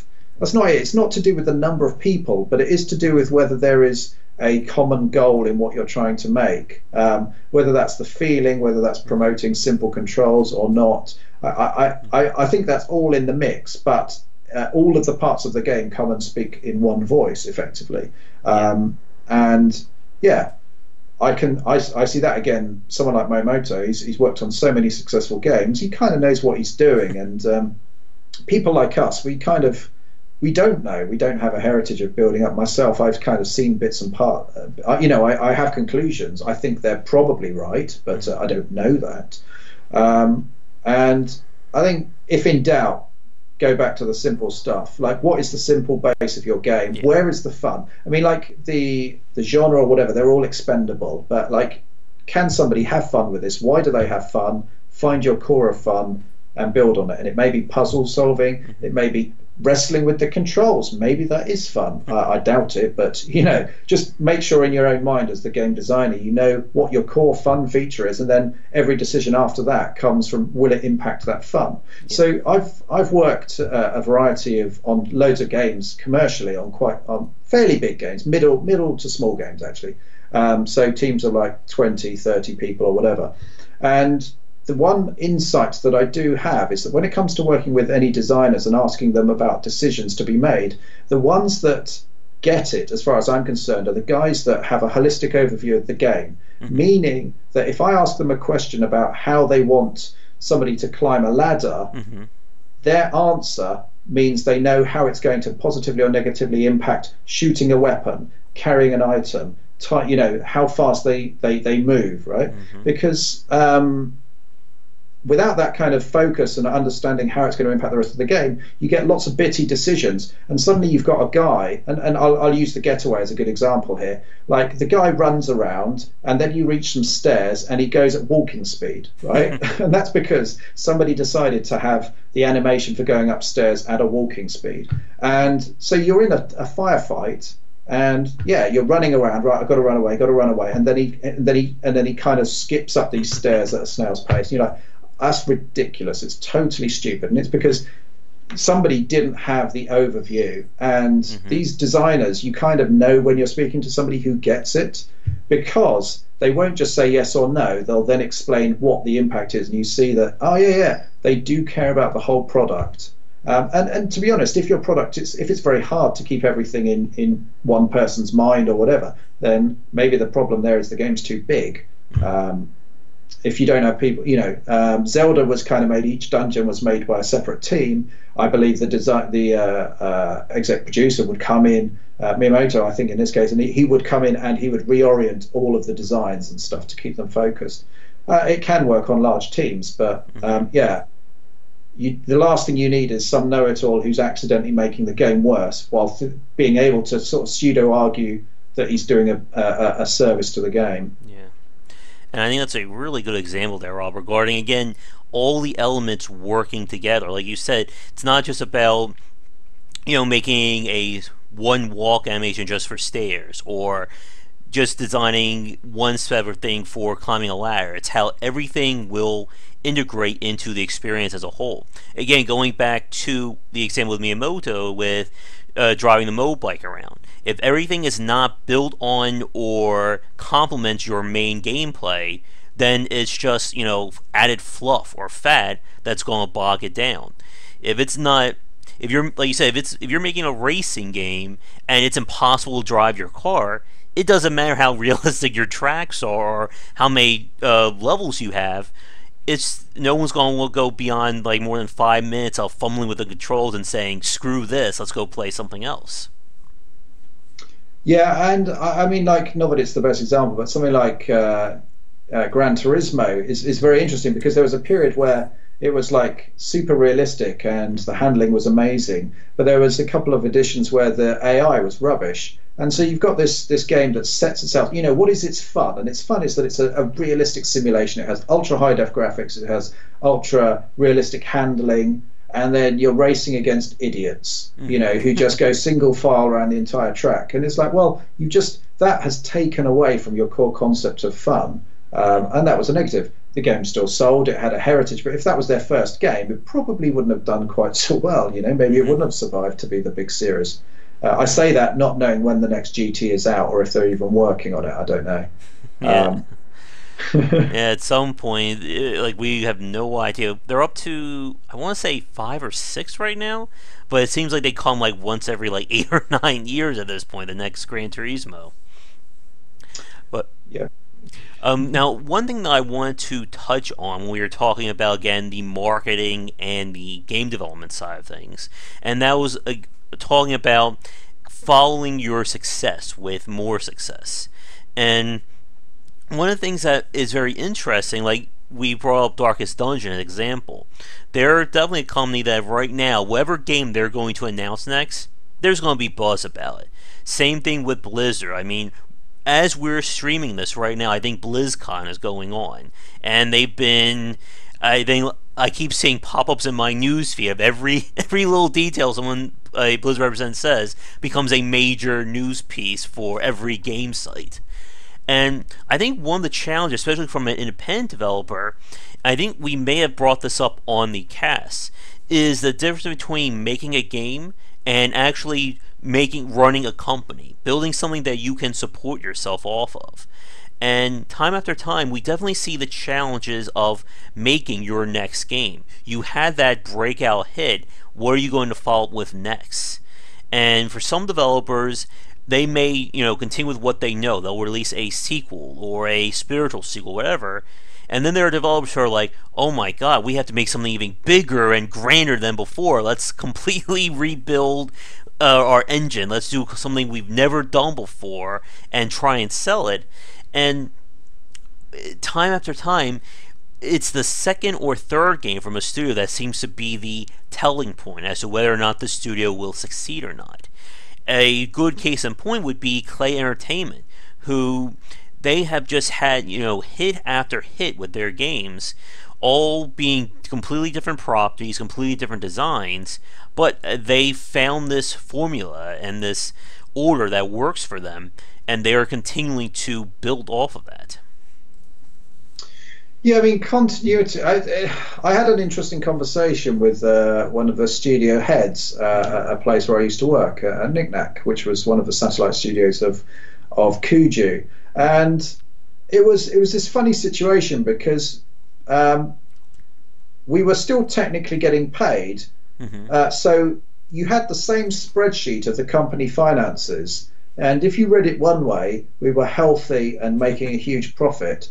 But with the same numbers, you could also read it that actually we're going to fold in 6 months, and we folded, and because that was the real situation. And what I talked to him about this, about why that was, and it was because there's you mentioned something about how we're going to follow this up, how we're going to get bigger, and companies go under because they try to be too successful, and that sounds really weird. You've just had a breakout hit. If I do twice as much of that the second time round, I'll make twice as much money. And actually, that isn't flawed logic. But the flaw in realizing that comes from your costs are double the amount along the way. So you can get into the funny situation where you've got all of these projections and you're making money, and there's money coming in, and yet your costs to survive are double or triple what they used to be, because you've got expanded, you hire more staff, you get bigger offices, suddenly you have to care about, I don't know whether it's insurance or whatever. I don't know the legal aspects, but suddenly your outgoings are shooting through the roof, and yet your plan is still on target to make a lot of money. But the trouble is you don't reach it, because even though it wouldn't reach anyway, but you're even more open. Your precarious position means that something going wrong, such as your publisher delaying a payment by 2 months, you're open to such a small problem, sending your company upside down. And this happens quite a lot. I mean, he was telling me he's seen it all the time. So one of the things was we were a third party. So our company was work for hire, and you get publishers who you pitch an idea to or whatever, or they put one out to tender, and you have regular milestone payments, etc., etc. That's fine.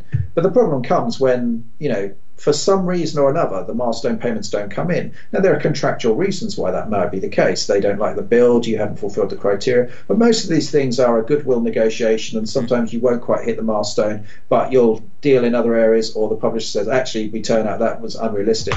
Or there are financial problems with the publisher, and they hide it by refusing to pay you. But the point is, whatever the reason, is that these businesses, and this is what I'm saying about the spreadsheet, it says we've passed this milestone, we've passed that milestone, so we've got this much money coming in, due any minute now. It's a huge amount of money. We've got several streams of this happening. Our company is healthy, and we'll make this much profit when the game comes out. But the reality is that people are dragging their heels with paying. And cash flow, real cash flow, is the only thing really worth looking at. But when you hear these reports of how much money companies make, that isn't what they show. They talk about how much money they've made, i.e. how many invoices are out, and those invoices haven't necessarily been paid. And as a company owner, it's very tempting to look at, if I just wait, this money's coming in. And yet you've kind of forced your hand by hiring more staff and thinking we can just make double the money. It's like, no, if you've done a good game and you want to try something else, that's brilliant. But don't go and do 3 of them the next time around, or don't go and double your staff, right? Consolidate what you've got. That would be my approach. Yeah, and an example that I've been paying attention to over the last year would be what's been going on with the Trine developers, Trine, that I think that's how it's pronounced, and how their first game was a very interesting puzzle platformer. They did the sequel, and then for number 3, they decided to try and do this grand thing. They wanted to make a open-ended 3D puzzle platformer game like nothing they've ever done before, and from looking at the forums and seeing how the reception did, they got hit hard with negative reviews saying the game's not done. Why'd you spend all your money on this? Why didn't you just make Trine 3 in the same style? And as you said, Rob, there's a lot of things that go into running a company that you don't think about if you're just working on a game. When it's just you and a friend making a game in your spare time, that's different than having 10-15 people on payroll, a building you're leasing out, electrical daily money going out, stuff like that. And then, as you said, you could have a successful game, but it could still not earn enough money to support your whole studio. And then, as you said, the numbers can be different depending upon how you look at it. Yeah, I mean, Trine 3 was very interesting, and it's one of those examples where the the company are entirely culpable, right? They set out to make something bigger and better, and they realized it cost far more than they possibly could. I think they were releasing the game as is, but they said it's only like a quarter complete or something like that. So unsurprisingly, it's getting hammered. But on the, for the rest of us, on the plus side, the guy did come out and he was kind of open and honest about it. But I don't hold them ill will, but it kind of, like, one of two things must have happened. Either they made, they didn't do due diligence on the risk that they were taking on with their next product, at which point, that's the fault, is that they said, right, we're going to do Trine 2, but we're going to increase it by 20% in scope, and actually it turned out to be increased by 1,000%, and they didn't realize that. So that's a mistake at a high level. Or they just weren't checking their finances anyway and couldn't afford a 20% increase. I suspect it was the first one, but like, I kind of scratch my head again, because I don't want them or any other people to fail. But to be honest, the seeds were sown very early on, and actually, if you talk to the right people, they would have told you what was happening. A funny one that happens quite a lot with indie devs is when and I like banging on about this guy, so anybody who's heard me before will probably get a nice smile or start twitching, because I don't like the indie devs that kind of whinge about when it comes to doing console conversions, right? So there's two main examples of this. One is Introversion, where they were PC developers, and then they did Multi-Linear, which was for the Xbox, and it nearly killed them, because they didn't understand about their game wasn't geared, the code base wasn't geared towards conversion, the control scheme and the fun part of it wasn't geared towards conversion, and they were incredibly naive. And when I saw that and spoke to Mark after that happened, I did kind of say, look, I could have told you this was going to happen actually before you signed up. So if you need any kind of advice in the future, but they were good, and they've survived, and they've learnt from it. And in comparison to a badly graceful similar situation is Phil Fish and Fez, with his what was it? They did. He released Fez on the Xbox, and then he had a game save bug that required a new release, and he kind of melted down because he started whinging about Microsoft were going to charge him $10,000 to do a recertification, and it's like that was in the contract you signed. That piece of paper that you signed, and it told you that if you have to do it again, it's going to cost you 10 grand.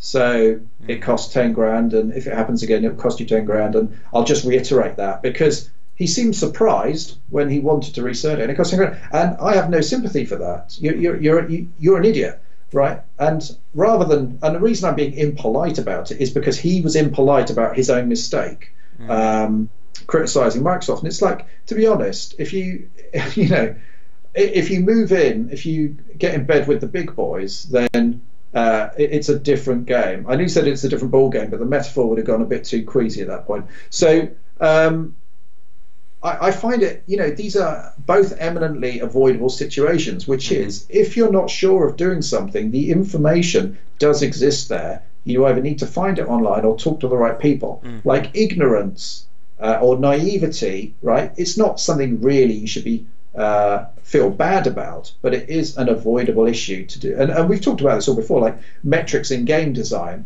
right? How long do you have to hold someone's attention in a marketing video? All of these things, if you want to make a 10-minute Kickstarter video, go ahead, but the stats show that most people watch 2 minutes, right? So why make 10 minutes? Why make your game take 4 years to develop if you could do a cut-down version that hits 90% of your target audience in 2 years? And ultimately, why be very poor with your version control and quality control, and then have to do a new release of your game for 10 grand when that was avoidable too? There's so many things that can go wrong that are bad luck or out of your control, that tripping up on something that was eminently avoidable isn't just bad luck. It's downright negligent on your part. Yeah. I mean, it's a classic phrase. It's things that you don't know that will come back to bite you. And as you said, Rob, you really can't play the ignorance card these days. You need to do your due diligence. You need to do the research. Tall and Happy in the Twitch stream was brought up the example from like Kickstarter stretch goal, saying the classic one of we'll add another platform for compatibility for $5,000 or another 5K, and it's just gonna be that simple. And Kickstarter, my God, that's another example. That's another 2 hours, I think, right there, of so many different examples of developers who, again, like if you don't do the diligence, you don't do the research, it can come back to bite you. A classic example of this would be physical goods and physical fulfillment when it comes to Kickstarters or even just running your own storefront on your own site or company, whatever. You think that, oh, I'm just going to put like a little keychain or I'll just sell t-shirts and it'll bring me extra money. But there is a lot that goes into the logistics of that. Who's going to manufacture these items? Who's going to ship them? What's the order? Like how soon are you going to be able to get them? And again, this is one of the examples of if a developer doesn't think it through enough, it can just kill their bottom line. I've spoken to several developers who have done the research.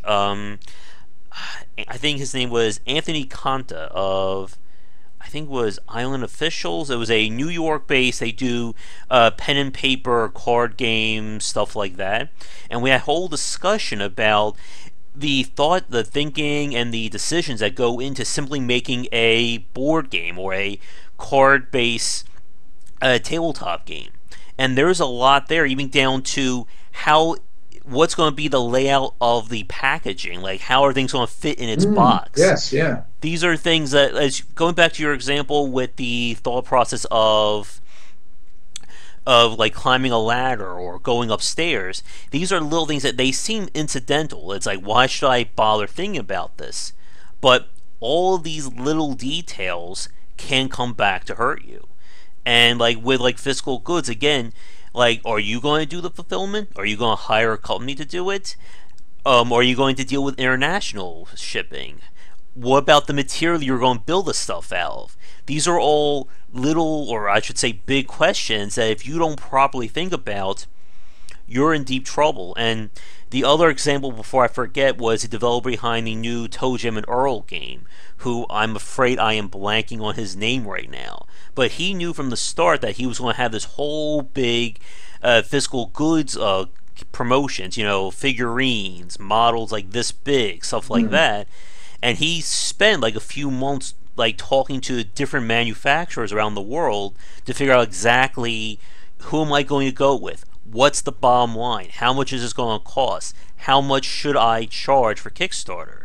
And again, as we said, if you do the research, if you do this planning, as we said, game design can be a mysterious thing. You can fail for reasons that aren't your fault. Sometimes it is bad luck.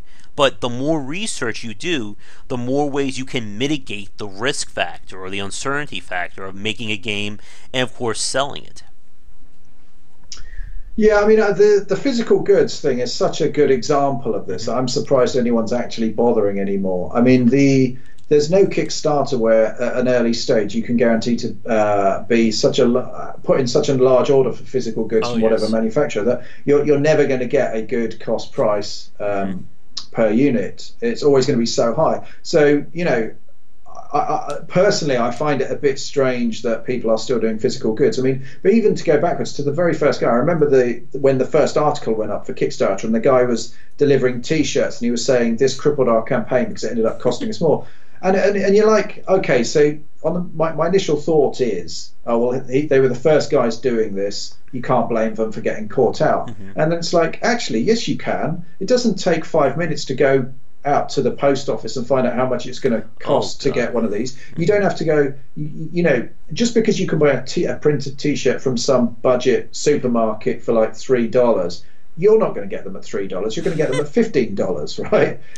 And they'll probably be stuck for 3 months because you're paying for a cheap shipping container from China. I mean, it really doesn't take a lot. And I think, if you draw the lesson of don't do physical goods, hopefully you'll draw the lesson of, what am I going to do that could be the equivalent of physical goods? And Tall and Happy mentioning about the console stuff is just laughable. I mean, like, first of all, people are saying on Kickstarter that they're going to release it on a console platform.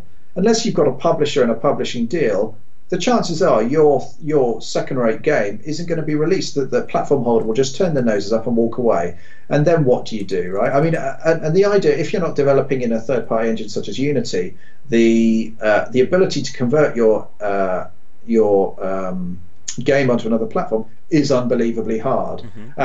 What about the dev kits, right? They probably still cost several grand, and you have to have locked up premises to store them. You need a static IP to connect to their dev sites, and all of this stuff you can find out by just going to the sites. And so if somebody offers a PlayStation 4 version for a stretch goal for $5,000, then they've already failed. They're already telling me they are untrustworthy, because they believe what they're saying. It's just that they haven't checked it's true, and it's not. And just as an aside, like someone pointed me to a Kickstarter the other day that was going to come out on the PS Vita, and that was the only platform for the game. And you're like, that boat's already sailed, I'm afraid. And I love the Vita because it's probably the best handheld console ever.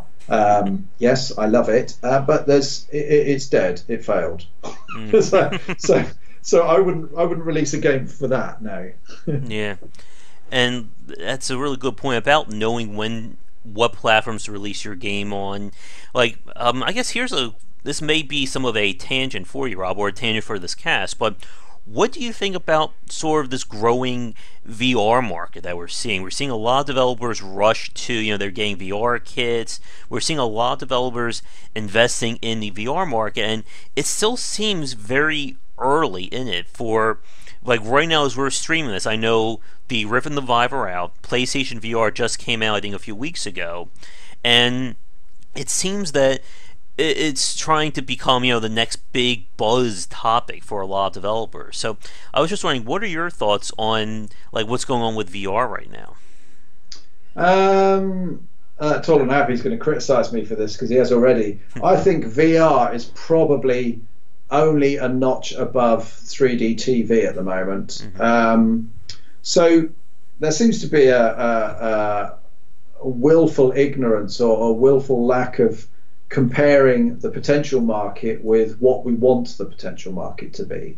I think there's some physical aspects of VR that severely hamper, like critically hamper the uses of VR that people aren't talking about, to the point that VR is not going to be applicable for 90% of the games that people want it to be applicable for the majority of people. So I think that VR, as it stands with current technology for between now and say the next 5 to 10 years, will be a profitable part of a very mature and diverse market.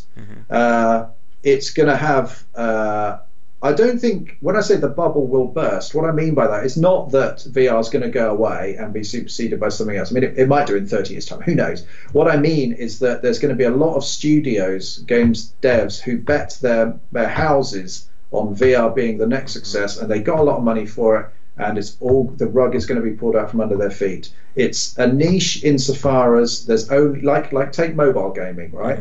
The gold rush for and the land grab for mobile. Once it became apparent you could make millions, what's happened is, like any other market, there's room for a couple of companies at the top to take the lion's share of the profit, and everybody else is scrabbling around for scraps under the table. And VR has got nothing to prove that it's any different, and I think it's got some bigger warning signs to do with I personally would bet let's say 50 quid that in the next 3 years there's going to be a class action lawsuit against VR headset manufacturers, because what we have here is we're not talking about the Kinect. I think it will probably be a bit more successful than the Kinect, because the Kinect was just dire. But we have the same problem in that the Kinect was all singing, all dancing. It could do all of these. Oh yeah, but it can only do it under these conditions. Oh, it doesn't always work. Actually, the software doesn't give you access. Oh, look, there's technical constraints. Oh, it costs quite a lot of money. Oh, it's not actually that fun, right? And I think VR is going to generally be similar, except it has the potential to be a lot of fun. But the problem is with is that, and I know Tall and Happy is probably just about to tell me Uh, he doesn't know what he's talking about where it concerns VR living in the past. Basically, so what Tall and Happy, he's the guy who's working on some VR tech, and they sort of claim that they've run it past about 200 people and none of them have got sick. And the thing is that there are game styles that is true for in VR, right? But that's not even the point I'm making. The point I'm specifically making is that we have one of two things that's going to happen. Either people are going to keep trying to make general games and give them a VR spin, which will prove that 90% of those games don't work correctly in VR and make people unwell, or, as has already been seen a bit by Sony, which says that the games all have to be playable sitting down, right? You're sort of like, okay, so we're now going to actually have constraints on the game. So instead of making those dodgy 90% of games, we will kind of find a way to just work with those other 10% of games. But then that's not what people imagine VR to be. And by people, I mean us, the game devs, who have these ideas of flying around in space and doing first-person shooters and all of that. Something doesn't add up here with it. There is a way to make money. There is a way to make games that don't make people ill. However, that doesn't cover every company making games, nor every type of game. And I think there's going to be problems when it comes to light. Mm-hmm. Yeah, and I think I'm with you with that. I still don't see like I've always been the cynic when it comes to VR. My friend, he is the evangelist for it. He got like the Rift. He had the Omni treadmill. I don't even want to know how many things he has hooked up in his apartment right now for it. But I'm just generally concerned again about how the general consumer is really going to take VR. Like my last memory of VR was like 1996, 1997. That was the last time I actually experienced it. But it seems like a whole lot has to go right for it to be something that people are going to want to use. Like I may have posted about this a few weeks ago. Like, I know I don't have the space for a whole VR setup here. It's not going to happen. You know, there's no way I'm fitting an Omni treadmill in this room, much less in any part of my house to play it.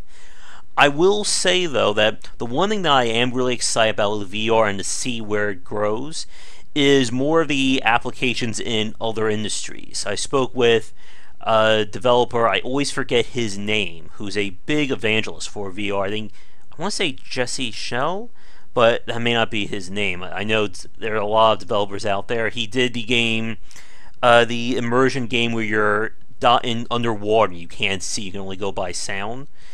And he spoke to me about sort of the applications that he could see VR and AR doing for like other industries, being able to enhance things like that. And that kind of thing, I think, is very exciting. But in terms of it strictly from a video game point of view, I'm still very much in the wait and see as to what VR is going to do for us. And whether or not, as you said, it's going to be this big thing or it's going to drop out in the next few years. Yeah, I mean, the thing is that what I hear a lot of is that we are people who live in a bubble of games-led entertainment. Maybe we know a bit about films, maybe we know about music. And so VR is like this brand new toy and it's going to take over the world. But to be honest, it's a bit annoying, actually, because VR has existed for decades. And it's existed in industries with far more money than ours. Let's take a look at the defense industry, right? Mm-hmm. They've been using VR with setups that cost £200,000, right? So the quality that they're going to have and the research they've had, right? And that's because it's cheaper for someone to learn to fly in a £200,000 VR setup than it is to go and fly a $10 or $100 million plane, right? And risk crashing it, right? So there's already people with higher vested interest in us, better technology, longer history of research, and they haven't nailed it. Mm-hmm. Okay, and they have problems. And if they can't do it, okay, sure, we're a creative industry, we're kind of cool, but here's an industry that has proven. So that's my point, right? Is that VR might succeed massively, and all my problems and objections might go away, right? But as a programmer, when I look at evidence that there is a problem with this. So specifically, VR has already proved that it's not for everyone. It cannot reach the expectations, that the hardware we have is incredibly limited compared to what we actually need to fool our brains to the point of not being unwell. And an industry that's been doing it for decades, right? So that's just one point. That's just one data point that says at least be careful. But the other data points are, anytime there's been a big shift in supposedly regenerating games in some new direction, mobile games, freemium games, Facebook games, whatever it is, to be honest, they haven't really succeeded either, right? There is a poor track record of these things. Like, you know, occasionally, even something like Sony and Microsoft and Nintendo, right? They have their ups and downs.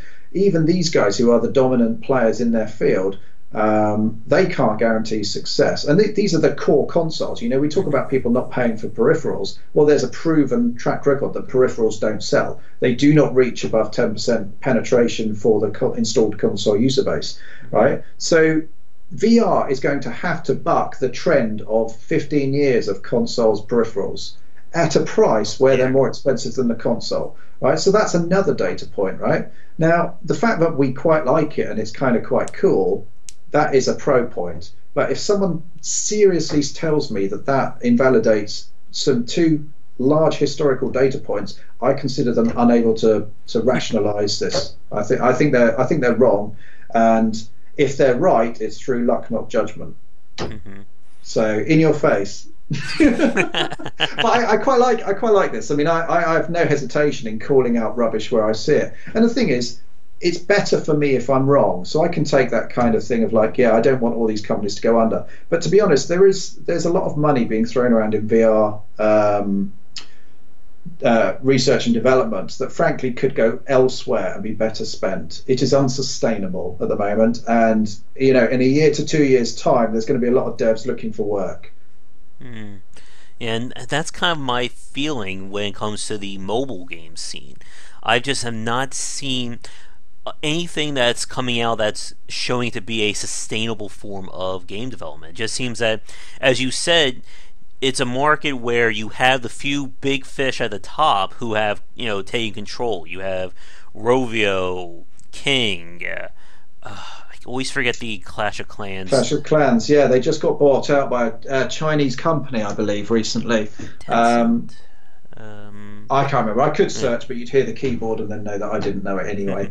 And you know, there is room for a company like that to make that much money in VR. But it's, you know, it's also not true to say that despite those companies making a lot of money, that the mobile market is a healthy place you want to be in. You don't, right? So if those two things can be true, some people make huge amounts of money, obscene amounts of money, and in fact, the daily revenue for one of these games is dwarfs anything like Sony makes or whatever. So you'd think surely that's the solution, that's the answer. But no, mobile gaming is just one part of a healthy portfolio of games. Board games still exist. Maybe they don't make that much money, but you know, nature finds a way to sustain our interest in these, and you know, maybe it means that board games nowadays either get cheaper or they actually become more premium price products. Pardon me, because all of us grow up and make more money, allegedly. You know, whatever. But people will find a way. But VR is only going to be a small part of that pie. It's not going to take over. Not for 10 years. I think the technology is just too far behind. Yeah, and again, I think 2017 is going to be, I think, a really telling year for VR. This is going to be the first time that really what we've been talking about for the last few years is finally out with the Vive, the Rift, and VR. And it's going to be, I think, telling to see just how well is it actually going to do. I mean, we've seen a lot of developers go for VR support, but as you said, it's a peripheral that it's going to cost more than the game and probably the platform it's on to actually use it. And as we've said, peripherals are not the biggest sellers. I mean, we can talk about everything from the Super Scope to everyone's favorite device, the Power Glove, and how that came and when we never speak of it again. As I think I do have a Power Glove somewhere in this house. I have no idea where. It's hidden and underneath, who knows, a mountain of crap. I have no idea. But like the peripheral market, and as an interesting aside, that's what we kind of saw with the whole music-based genre, with Rock Band and Guitar Hero the last few years. It was one of the biggest things we saw. Let's Dance, DJ Hero. There's probably a few other examples. Everyone wanted to get in on it, but the market just wasn't sustainable. There just wasn't enough growth to really make it something that could last I should say more like 10 years. And it definitely has gone down since the massive time of when, Rock Band was ruling the world at one point, and Harmonix was one of the biggest developers out there. Yeah, and they're a great example. I mean, but they relied on novelty, and novelty doesn't last. VR, I wouldn't ever class it as a novelty, really. I think when it's done well, it's amazing, and I like VR myself. It's just the problem with VR is that it's the benefit we gain from it is not as great as people claim, but the cost is very high. Again, there's a history of why certain technologies haven't been taken up in history. So like Betamax versus VHS, mini disc versus CD versus tape. All of these things, like which format won out. And even if the peripheral only reaching 10% of penetration of the installed user base isn't a strong enough statistic, then what you've got is these other mediums where if the customer has to perceive at least a tenfold increase in either quality, convenience, or some other key attribute of that product for people to wholeheartedly take up on it. Now, in consoles, that doesn't really work because actually we just starve them of new releases for the old console. So there's an artificial driving there. Maybe we can do the same with VR. Maybe that's the way, like all games have to have VR enabled. But I can't see that happening again, because if VR itself comes with the restrictions on the kind of gameplay, then you're going to limit all of the types of games you make for that platform? I just and someone said Google, Facebook, HTC, Intel, etc. says Rob is wrong. Well, you see, no, what they're doing is they're speculating. They're not saying I'm wrong, but they're speculating, because if, and it's a big if VR can succeed and it can gain a foothold that goes far beyond games into sort of all areas of life, right, then it's going to be big. In the same way that many companies are speculating on driverless cars. And the thing with driverless cars is that technology to me seems far more realistic chance of success, actually, than VR does, despite it being a technologically far more complex with higher risks involved. VR doesn't offer that huge benefit in all cases, and I think I just think consumer disappointment is due, if not a class action lawsuit because of illness from it. So, but Google and that, I think that's a very wrong point to say that because they're putting a lot of money into it, they think it will succeed. I've been involved. I worked at a company years ago that was making gym equipment. Right, it was an exercise bike for a gym, and it sounds like a great idea because it was an exercise bike that had a PC in it. It was beautifully styled machine, and the PC was connected to the resistance and to the pedaling speed, so you had user feedback and it could network. So the idea being is that gyms are constantly facing the problem, have done for decades, of people that join up 1st of January, New Year's resolutions, and then they fall away. And the reason is because they're not engaged enough. And despite you laughing about gyms making a lot of money, actually they'd rather the people kept coming and kept up the membership for years rather than for a 3-month minimum period. And so, right, great. People like me, right, we don't like going to the gym. Give them an excuse. It's far more interactive than their TV. Network games, I go with my mate. It seems like a good idea. And it failed. And what's funny is that it failed 5 years previously. Somebody else had the same idea and tried it, and it failed. And somebody after us had the same idea and it failed. And after that, someone had an idea and it kind of got a bit of traction. And it's now to like bikes, not necessarily playing games, but amongst playing games. You can also check Facebook and stuff.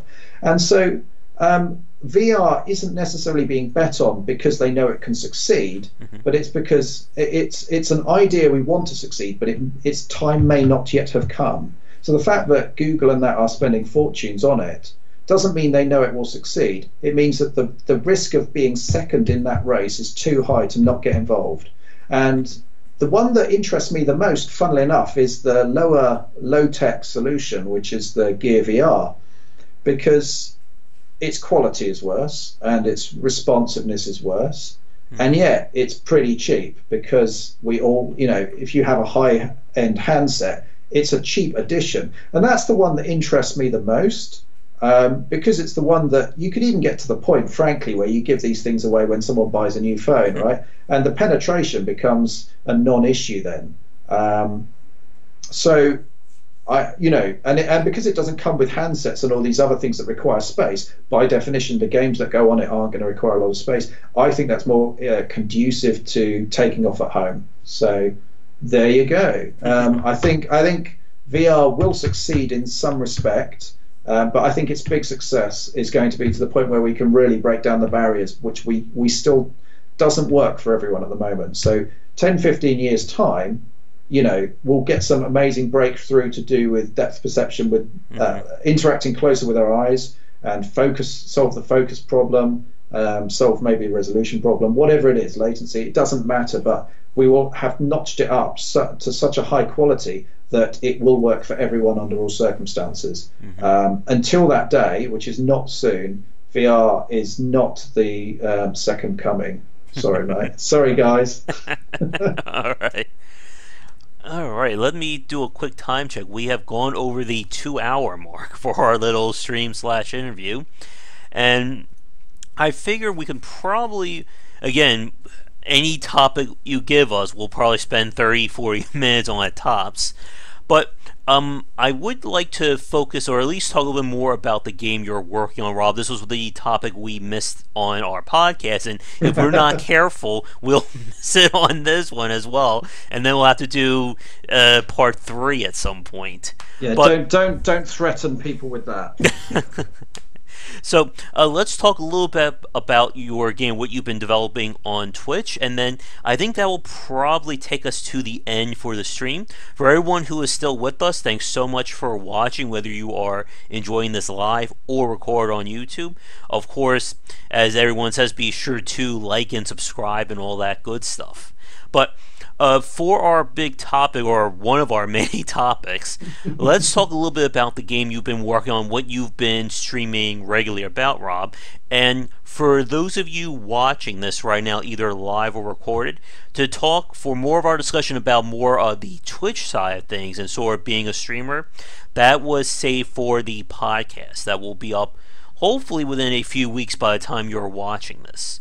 So obviously, for the people watching this live, they know you well enough. But for those, for my followers and for the people on YouTube, what have you been working on? What have you been streaming on Twitch? Okay, so Diorama is a freemium mobile game, and it uses a VR headset with the Wii balance board. And you basically, that's a complete lie. It's a complete lie. It's I couldn't resist it. It was too easy. I also feel the need to apologise for constantly looking like I'm reading something on my lap. That's where my monitor is, so I'm looking at myself there, and it's distracting. Diorama is, let's call it a Minecraft clone, because that's the worst way of saying it, and then we'll elaborate on that. So my ultimate goal is to make a game that is a cross between Monster Hunter and Minecraft, right? So the blocky world, the endless worlds, and huge big monsters that kick it to pieces. Why wouldn't you have that? But in terms of trying to be a bit more intelligent about it, that game that I've just described would take years to make, and I don't have years of money. So what I'm trying to do is find a path upon which I can release something that is interesting, fun, and people want to play now.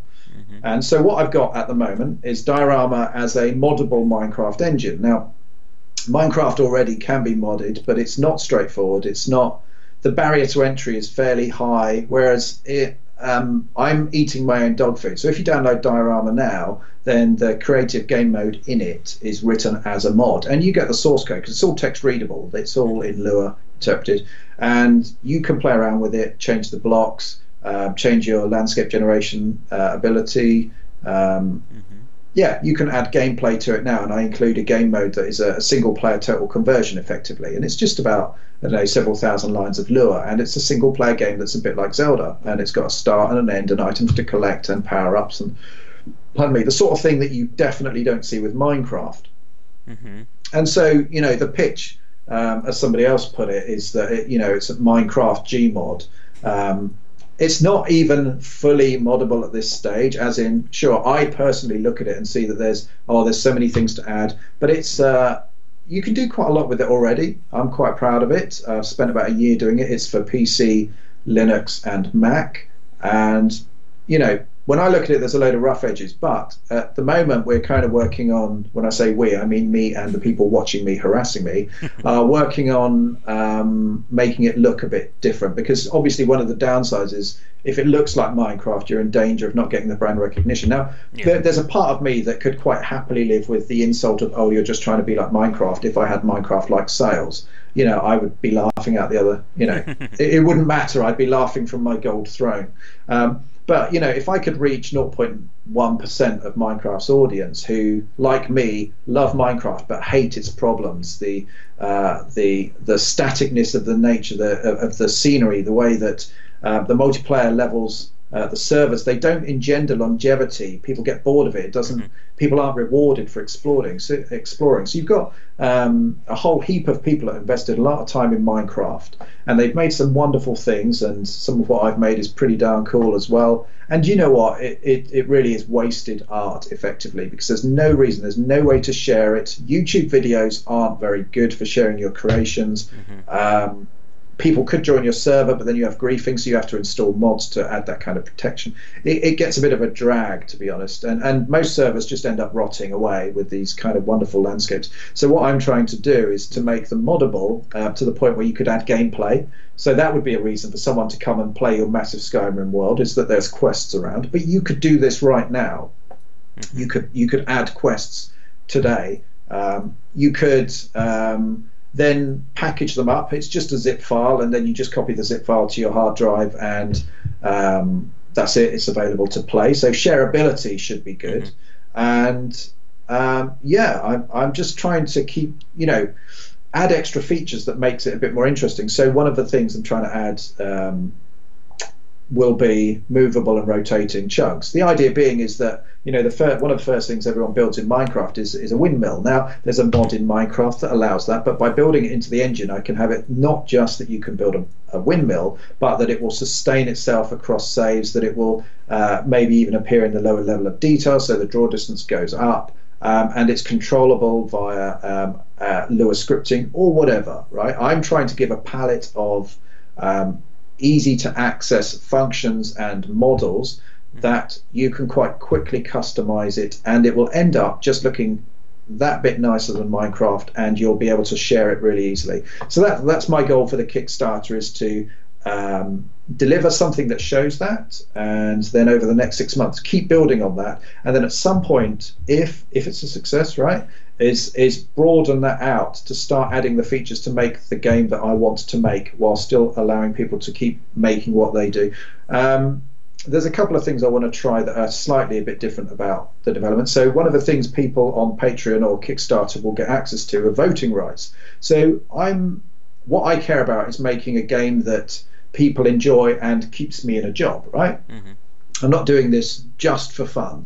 So I'm sort of doing agile game design here, I guess, which is I don't know what people ultimately find fun. I know what I find fun, but if I implement purely that with a strong vision, sure, some people will love it, but I might have just alienated 90% of a potential audience. So every so often, I will put up a vote, and I'll curate the options, but the options can come from other people or myself, which is what game feature should I work on next?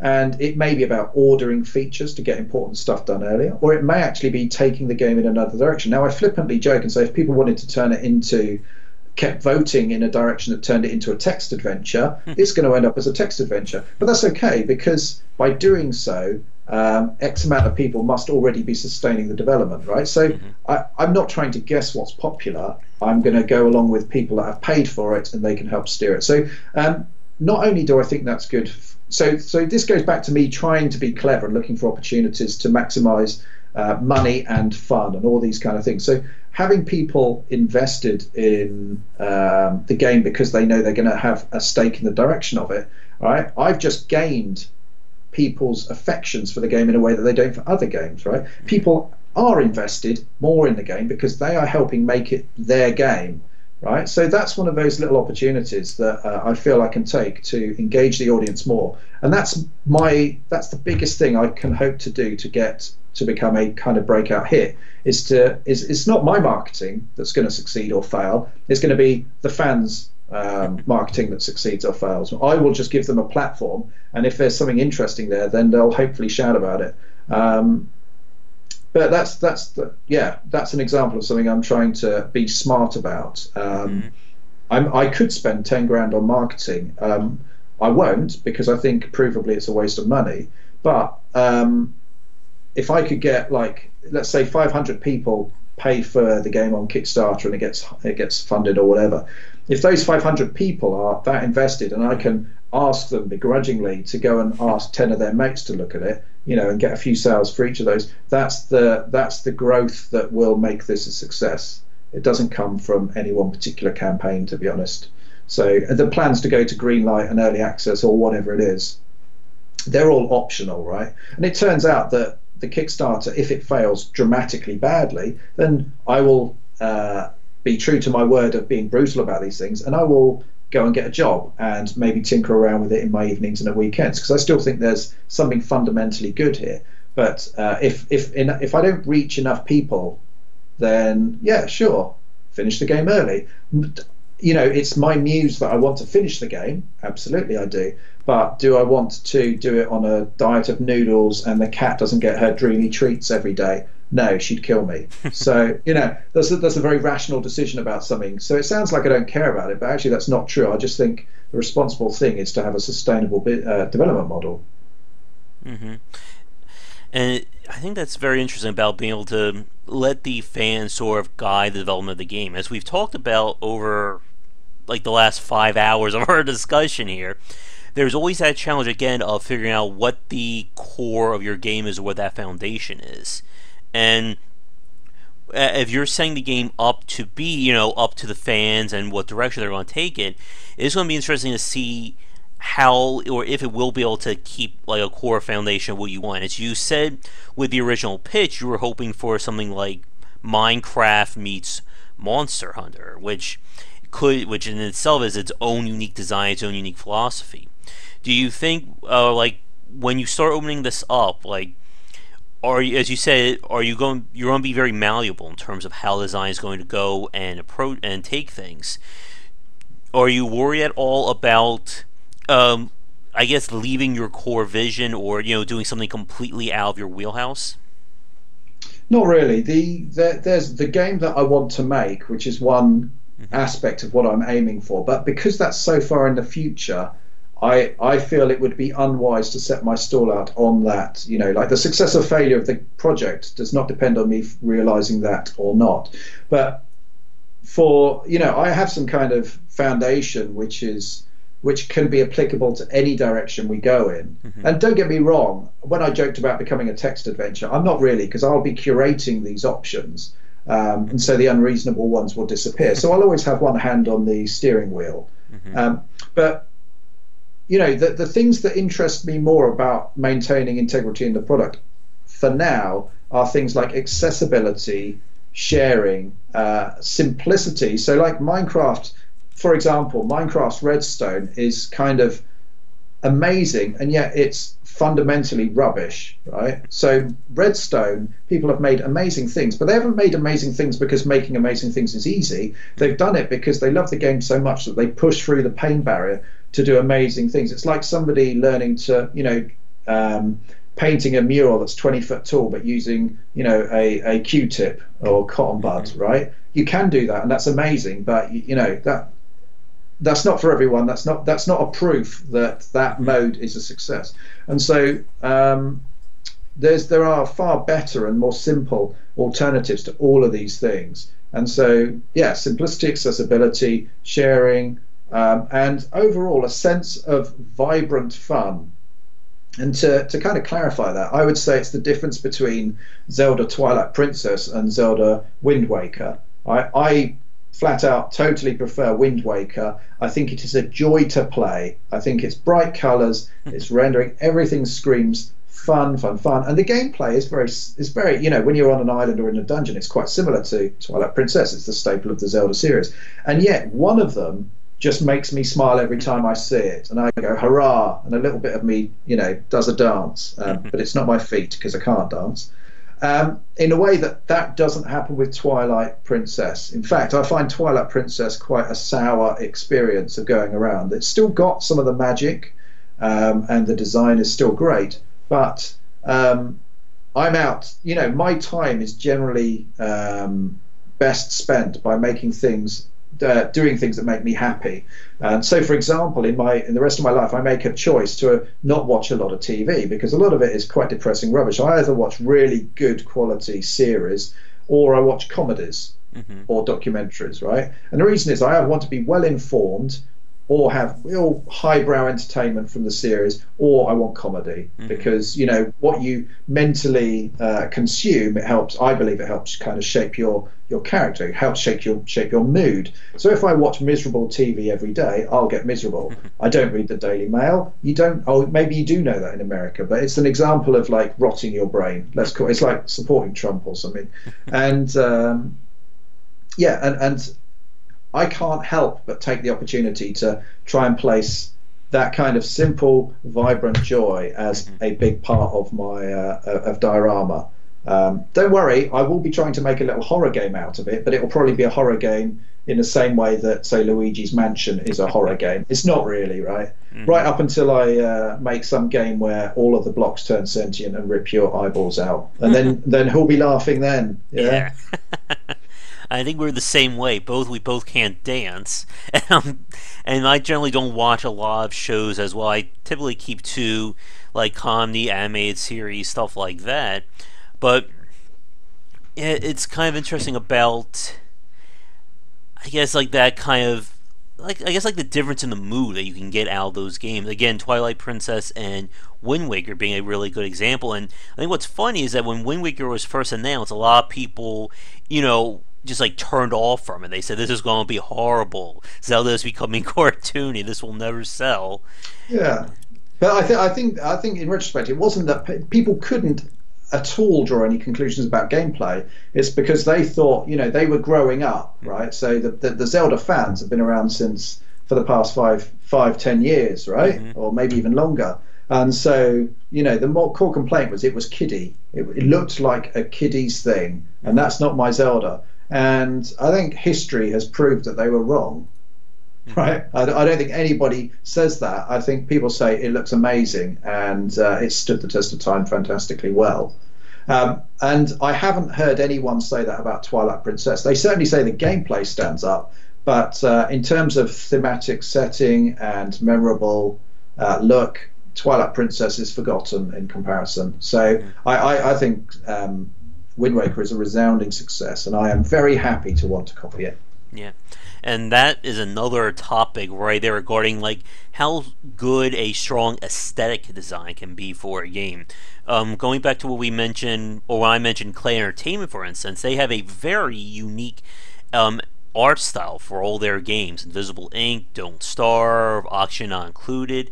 And when you see something like that, it just stands out in your memory. It keeps this game, I think, more relevant in your mind compared to the umpteenth, you know, grimy or brown and gray first-person shooter, or like, for instance, like with the Call of Duty series, I can't tell you like which Call of Duty is which. If you show me screenshots of some of those games, they all start to just like blur together for me. But again, when you put Majora's Mask or Wind Waker or even like Mario Galaxy on screen, you can tell immediately what that game is, or you know what that game you're looking at. Yeah, I mean, I would go further. I can't tell one sort of warfare first-person shooter from another.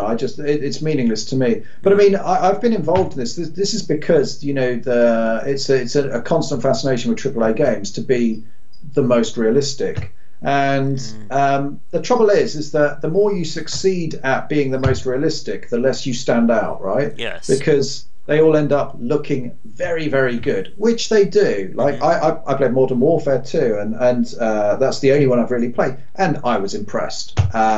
It did a very good job, but it was interchangeable. The weapons are all kind of realistic, so they end up cropping up in other games.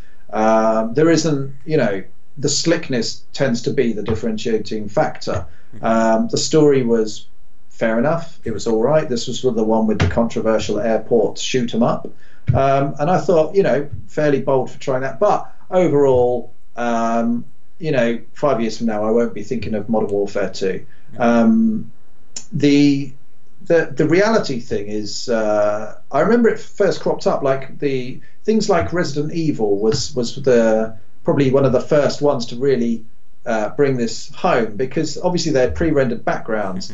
And we've often kind of joked in sort of the previous generation of consoles with SNES games, the sprite approach that, actually boundaries used to be pretty good boundaries in games. You'd have a rock or something because they could. But now once you start to hit things like Resident Evil, there was a disconnect between the reality of the rendering and actually the interaction. Like just one thing that kept annoying me was that there's a wooden door and I've got a rocket launcher and I can't blow my way through it. It was an inconsistent level of reality. And we're supposed to think that a rocket launcher can blow up anything in the game and the big baddie, but it can't knock down a wooden door. So that was the start of starting to annoy me. And I went for an interview ages ago at in Guildford. I'm trying to remember the name of the company. They Criterion, that was it. And they didn't put in an offer, and partly I think I know why that was. Maybe I wasn't good enough as well, but they were asking me about what they thought was next gen graphics, and I didn't give them the answer they wanted, and that was why I was quite glad to not work there, because I thought their focus was wrong. So they asked me what did I think next gen graphics was, and I actually used GTA 3 as an answer, because I said, like, GTA 3 actually feels next gen to me, not because it looks great. It actually doesn't look great, right? The animation's shonky, the collision's rubbish, there's bugs all over the place, and no one aspect of it looks good, right? Like if you look at the clouds, it's 5 sprites that rotate, right? Rubbish. However, every little aspect of it is done to the same high consistent level of interactivity or believability. The weather changes. The clouds change, the time of day changes. You've got the roads aren't just boring. There's little bits of leaves and newspapers blowing around. What you can do with interacting with the pedestrians is fantastic, right? And there's loads of reasons to go around. So I said what that's done is it hasn't raised the bar graphically so much, but it's the consistent level of the physics and the AI and the rendering is all at the same level. And the net result is greater than the sum of its parts, and that to me felt next gen. And this was coming from Criterion, who were doing renderware, which was all about rendering. I mean, renderware even powered GTA, so I mean it was kind of a funny point. But the idea that these guys were working on Burnout and stuff, which had a very simplistic game design, but they kept wanting to showcase graphics and stuff. And I sort of like, they didn't see, when I gave my answer about GTA 3, they sort of looked at each other and went, that's interesting. In a way, because I used to interview quite a lot of stuff, I knew that meant they were like, no. So that's that, and I'd never really been into high-end graphics anyway, so there were any number of reasons for not fitting, but I think that was one of the big ones, was the philosophy behind what is a beneficial use of our next-gen consoles. And of course, we're now at the point where our graphics are really high quality. So something like GTA 5 is pretty amazing. I mean, it is just amazing.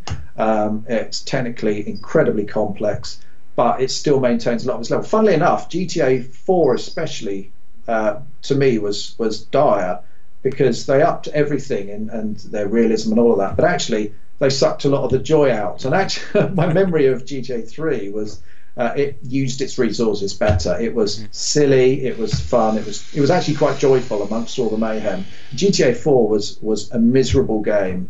And that doesn't mean it wasn't enjoyable, but it was a miserable game to have fun in, if you see what I mean. GTA 5 is a bit more sparkly, so it's back on track.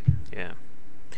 And I think I agree with you about that push towards realism. It only goes so far in terms of making something that's going to stand out and be unique, because again, realism has an endpoint. Like, there is no such thing as super realism. Once we get to the point everything looks realistic, there's nowhere else you can really go on that front.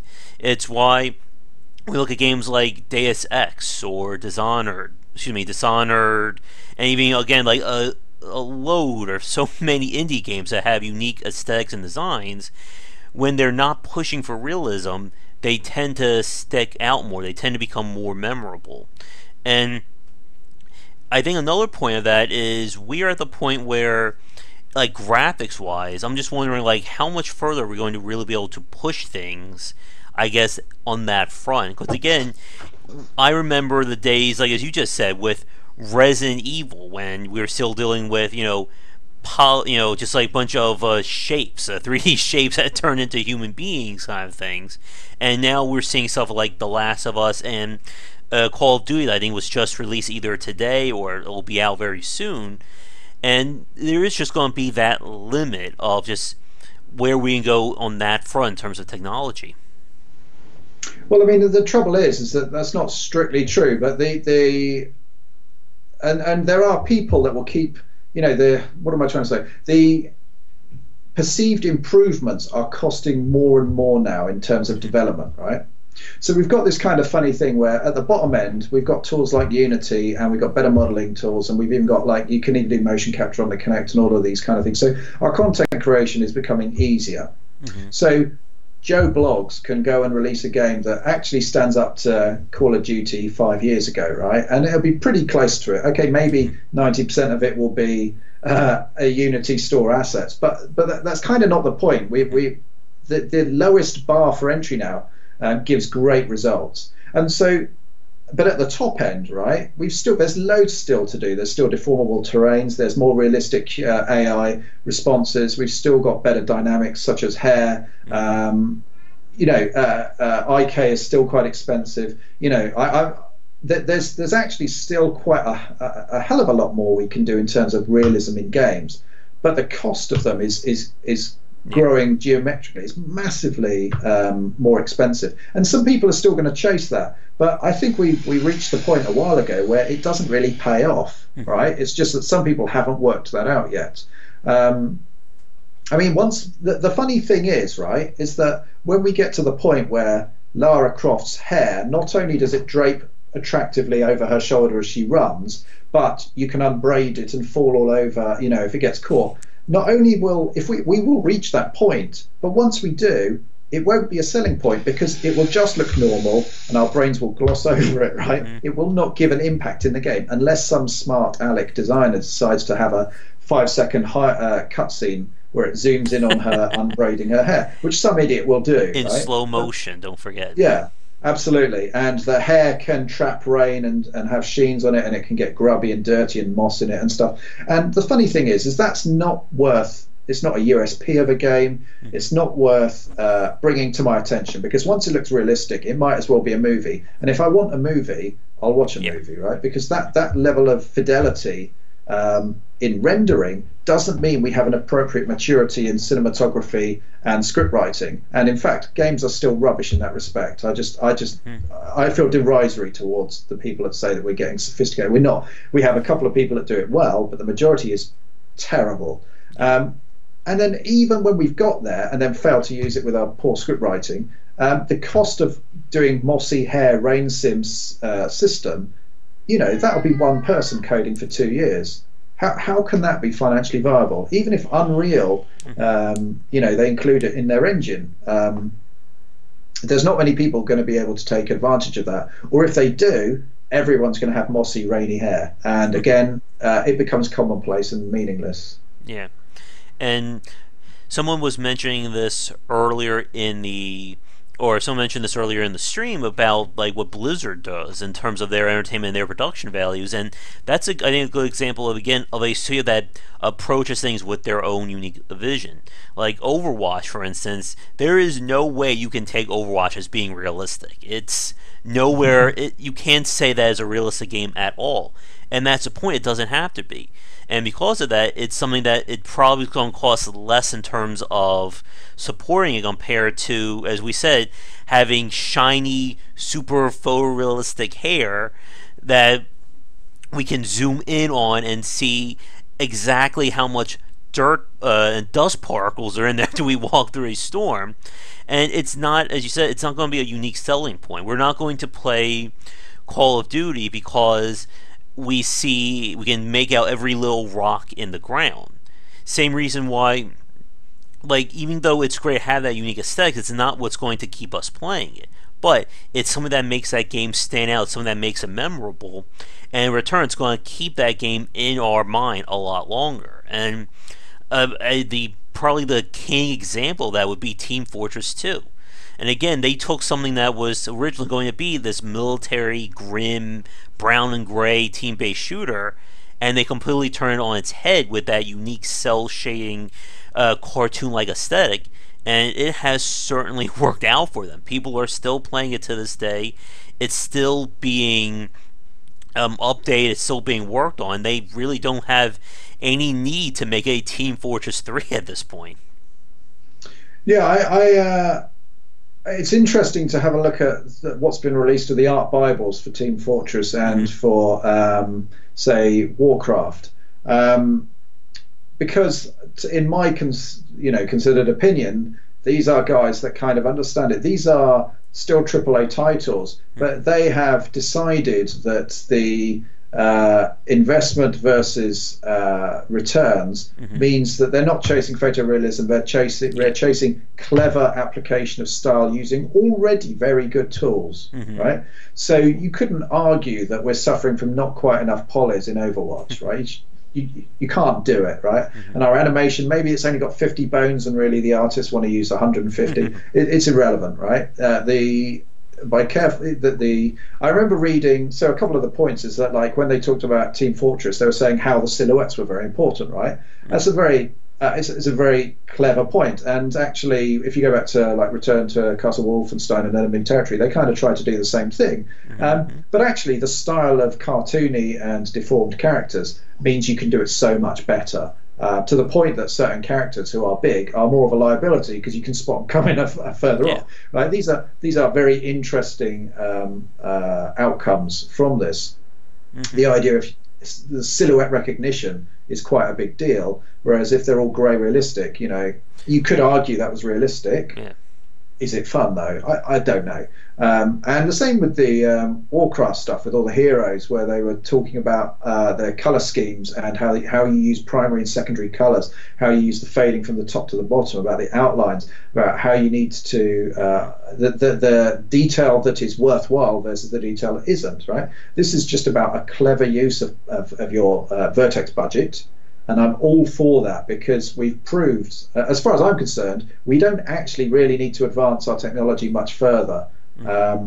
We just need to be smarter using it. And again, there's always going to be someone looking to do, particularly physical interaction with the world, like real-time deformation of the scenery. That's something that actually I would like to see more of. But in terms of AI response, I wouldn't push emotions any further. You can get emotions with storytelling, and the tools we already have. And in terms of rendering, you can certainly get believable and very stylistic and memorable settings already. I've never been interested in being bleeding edge, but I'd go so far as to say I'm not interested in the future much either. We have more than enough tools that the reason we fail won't be because we don't have better hair rendering. don't waste my time if you think that's true. Anyone, Yeah, and like with that kind of like aesthetics, it's just kind of interesting about how they again adjusted where they wanted to focus their time and energy on. I just forgot the point that I was going to make. We are approaching 3 hours in, so my voice and such is starting to run out as well. But like with a game, again, like we're going back to, here's the point I remember. regarding the silhouette recognition, that reminds me of, I remember watching, I think it was a study or a talk about like recognizable characters, and they brought up like the Looney Tunes and the old Disney characters, and how each character has a unique silhouette to it. Like, you don't really need, again, like photorealistic or super detailed characters in animation to recognize Bugs Bunny versus Daffy Duck, or Mickey Mouse versus Goofy. It's all in, again, that silhouette, and again, making it be something striking and stand out. You can say the same thing with characters like Mario, Sonic, and again, the Team Fortress guys. You're never going to confuse the spy for the demo man, or the sniper for the scout, or anything like that. They are immediately recognizable. And we can say the same thing about Overwatch. And again, how while they are somewhat built on somewhat realistic appearances, they're still very much like exaggerated. You know, Tracer's this very small, thin character, Zara very big, muscular, Winston, etc. You're never going to confuse one character for another, and that's what's going to make them stand out, and again, be that recognizable image in your mind. Yeah, I mean, what we've got here, right, is that the reason so many companies and people get it wrong is that there isn't one rule that you can always follow, right? So we've got a convergence of things here. We've got a convergence of technology, we've got overall game style, and we've got the gameplay impact, right? So for these games, they're fast moving. You need as many hints as you can to recognize your foe so that you can take the appropriate reaction and not feel cheated. And that will have an impact on how you draw them, which, you know, might impact on the style of the game. So you need to sort of, it's about balancing concerns. But I think provably there's a lot of people balancing these concerns incorrectly, or not even aware there's a balance to be made. And you mentioning the old Disney cartoons, it's very interesting in that this is another one of those cases where we've got decades and decades of source material from which to learn these lessons, or, as it happens most of the time today, we pretend that they don't exist and that we're discovering the new frontier, and it's not. People have already been here and settled this ground. If I go into my girlfriend's library, I can read up on that. She's got like 10 reference books on human anatomy, on animation, and how to exaggerate, how to just how to make characters to become larger than life, because that's what we expect. And that's true even in games. We, like, when we're animating a character or doing motion capture of a character, if you do a walk cycle, you don't just ask someone to walk in, you ask them to swagger in a way that doesn't happen in real life. And that's because when we interact with any kind of visual medium, we actually expect the language of exaggeration because it helps us read into the situation.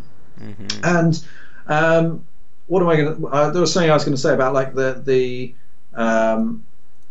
was it the silhouette stuff? Oh, I've rambled so much, I forgot what I was going to say. It's my turn to get to distract myself. But yeah, it's amazing that, you know, this is another one of those cases where actually we're not treading new ground here, and yet the fact that we're still having to have these discussions kind of shows a lack of maturity and a lack of willing to learn from other disciplines. Yes. And that's pretty depressing. I mean, you could get a Disney animator that could give more emotion with just 2 eyes and a mouth than you could with today's 250 boned 40,000 poly character with extra high texture detail. And hair rendering, don't forget that. Don't forget hair rendering, yeah.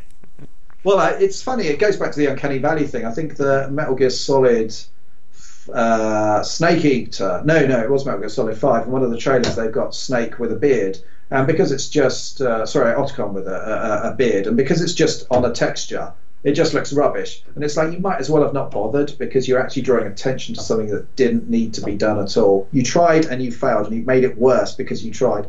But like, one of my a good example of badly applied technology and art styles is Half-Life 2. Now, Half-Life 2 is one where if I say I thought it was rubbish, not because of the gameplay, but because so much had been said about how it was redefining graphics and stuff. And I know I saw all the demos and stuff, and in many respects it's amazing tech, and it was ahead of its time. However, it's badly applied. So our characters are actually very good quality, right? They're rounded, they you know, the big walkers, they're great. And yet, when you start to look at the scenery, what's happened is people have confused high resolution textures with high quality art.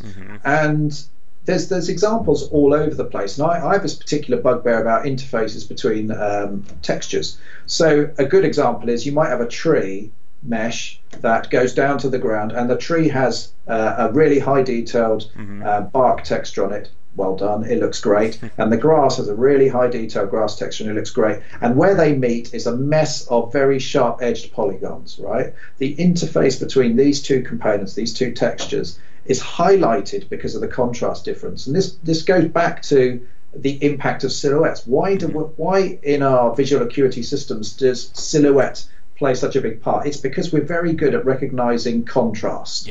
And silhouettes play up to contrast, and so does these interfaces between different textures. Brown wood, green grass. You get a thin line, you're not looking at the texture anymore, you're brought down to the low resolution polygon modeling. And all it needed was a bit of care and attention for the artist to have added some green to blend the texture across of some manner. Basically hide the polygon edge, right?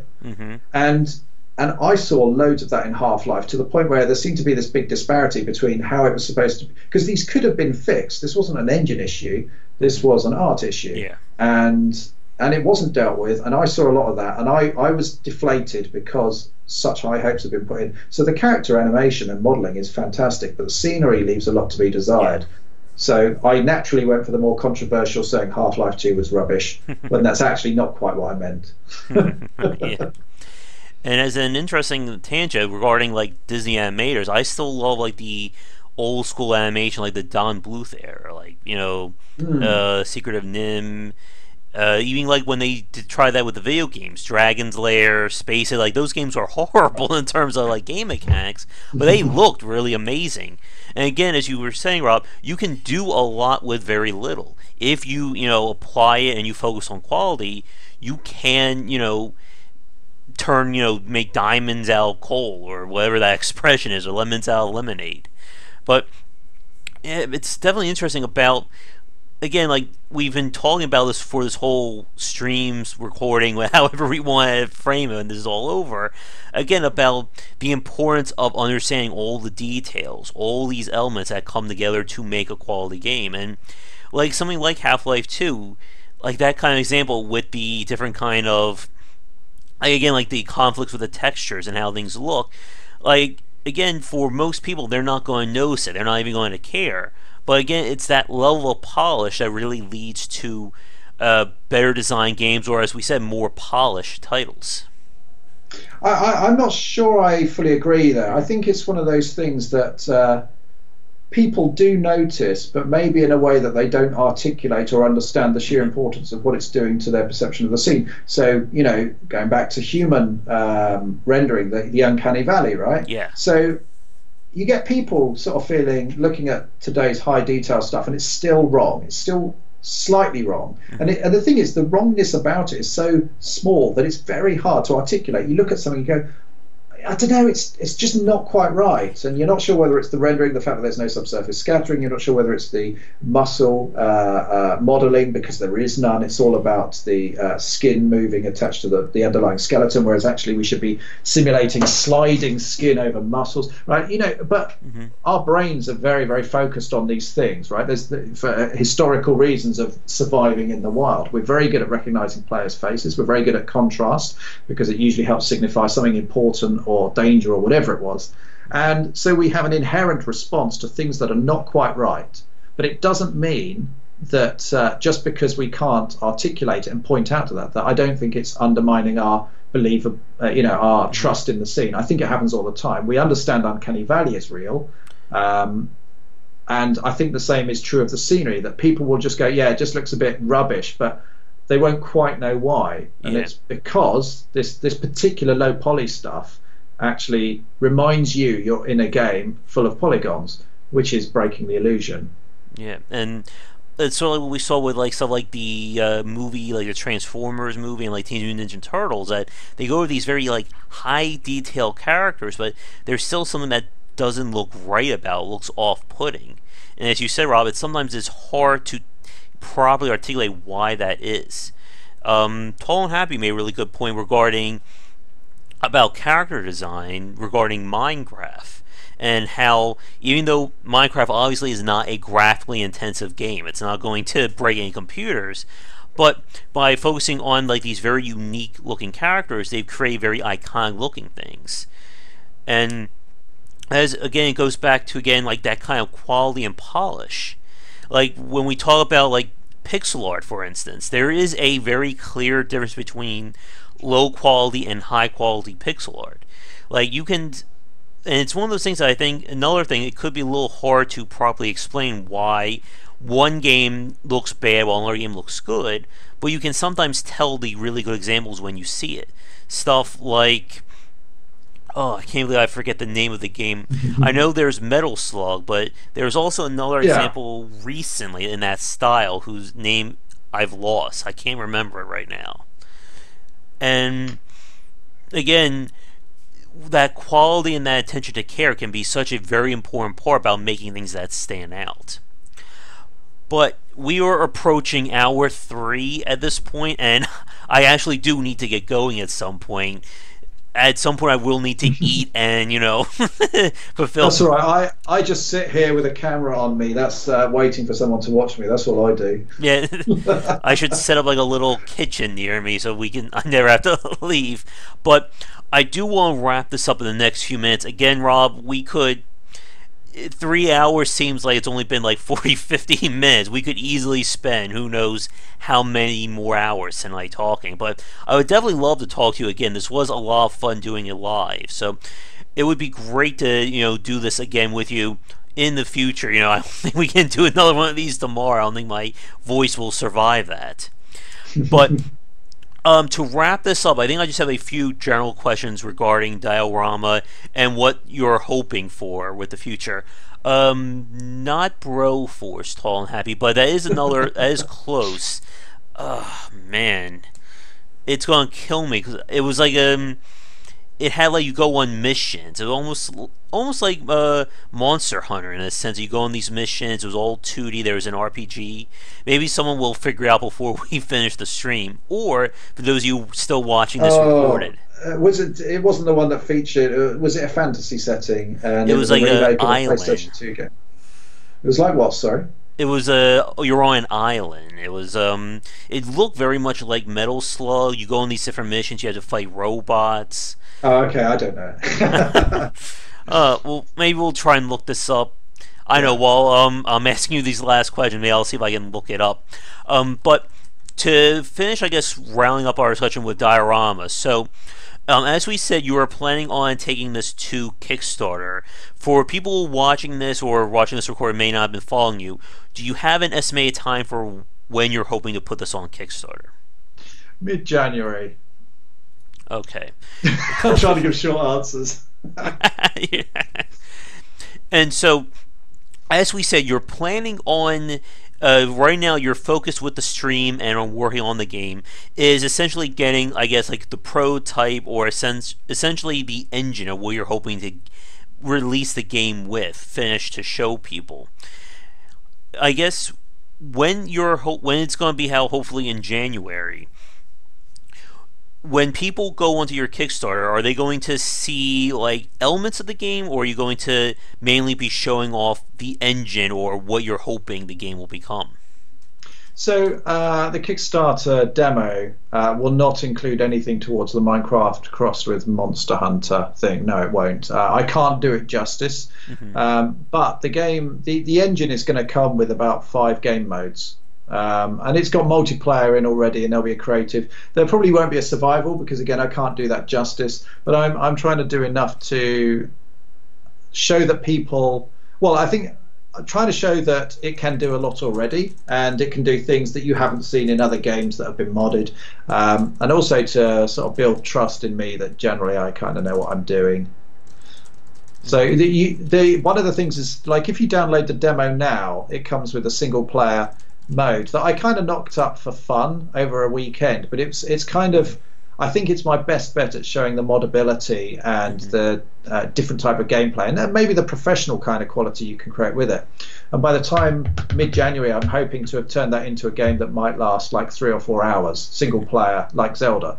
At the moment, it takes about half an hour, and it's got quite a lot of rough edges in it, but we will smooth them out over. So Christmas Day, 24-hour stream, right, guys?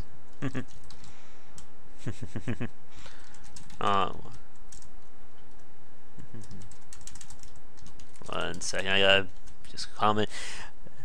That I said that the chat will be uploaded to YouTube. It'll be our chat, Rob and I's, not. I won't.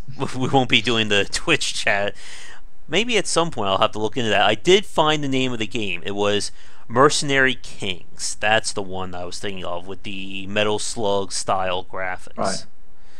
But and again, I think going back to what you were saying with having that demo or having something to show people, I think that's very important. Again, if we start talking about Kickstarter, we'll be in hour 4, hour 5 by the time we're done. But as we said, it's very important to show people what you have in mind and what you're hoping to get out of it. As we said in the early days of Kickstarter, people thought, I'm just going to sit in front of a camera and talk for 10 minutes, give me $100,000. That's not going to happen these days. You need to show people exactly what you want to get out of it, what the game will become, and more importantly, show them that you're just not talking out of your ass, that this isn't you just saying, oh, I'm going to make this brilliant, amazing game. There's nothing here right now, but, give me some time and I'll have something together for you. Yeah, I mean, this boils down. I mean, the bar has been raised for Kickstarter, right? Now, the thing is that there's a few items still on Kickstarter that can sell just on their ideas. They are truly, gobsmackingly awesome, simple ideas. But I'm in the competitive sort of game design world, and the bar has been raised for pitches. So, and I'm not, I could whinge about it, but I'm not going to. I'm just going to try and play that game because I think I can have a better chance than most. Otherwise, I wouldn't be bothering. Awesome.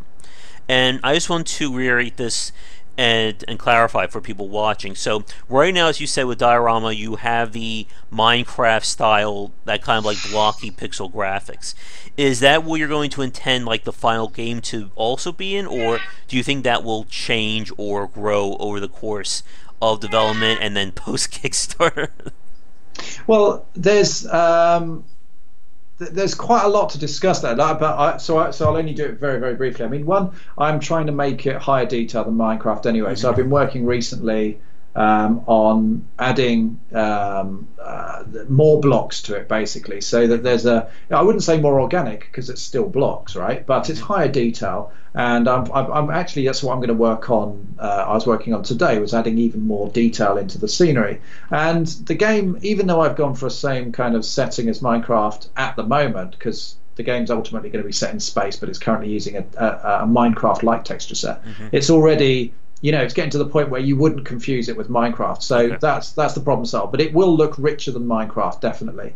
But in terms of the future, well, I think at some point I'll switch renderers. So one of the beautiful things about this is that if you choose to make a game that doesn't modify the world, right, then you're suddenly open up to all sorts of extra nice rendering. So an example might be, let's say you and your mates are doing something like Skyrim, but in Skyrim you don't modify the world. So you're releasing a game where the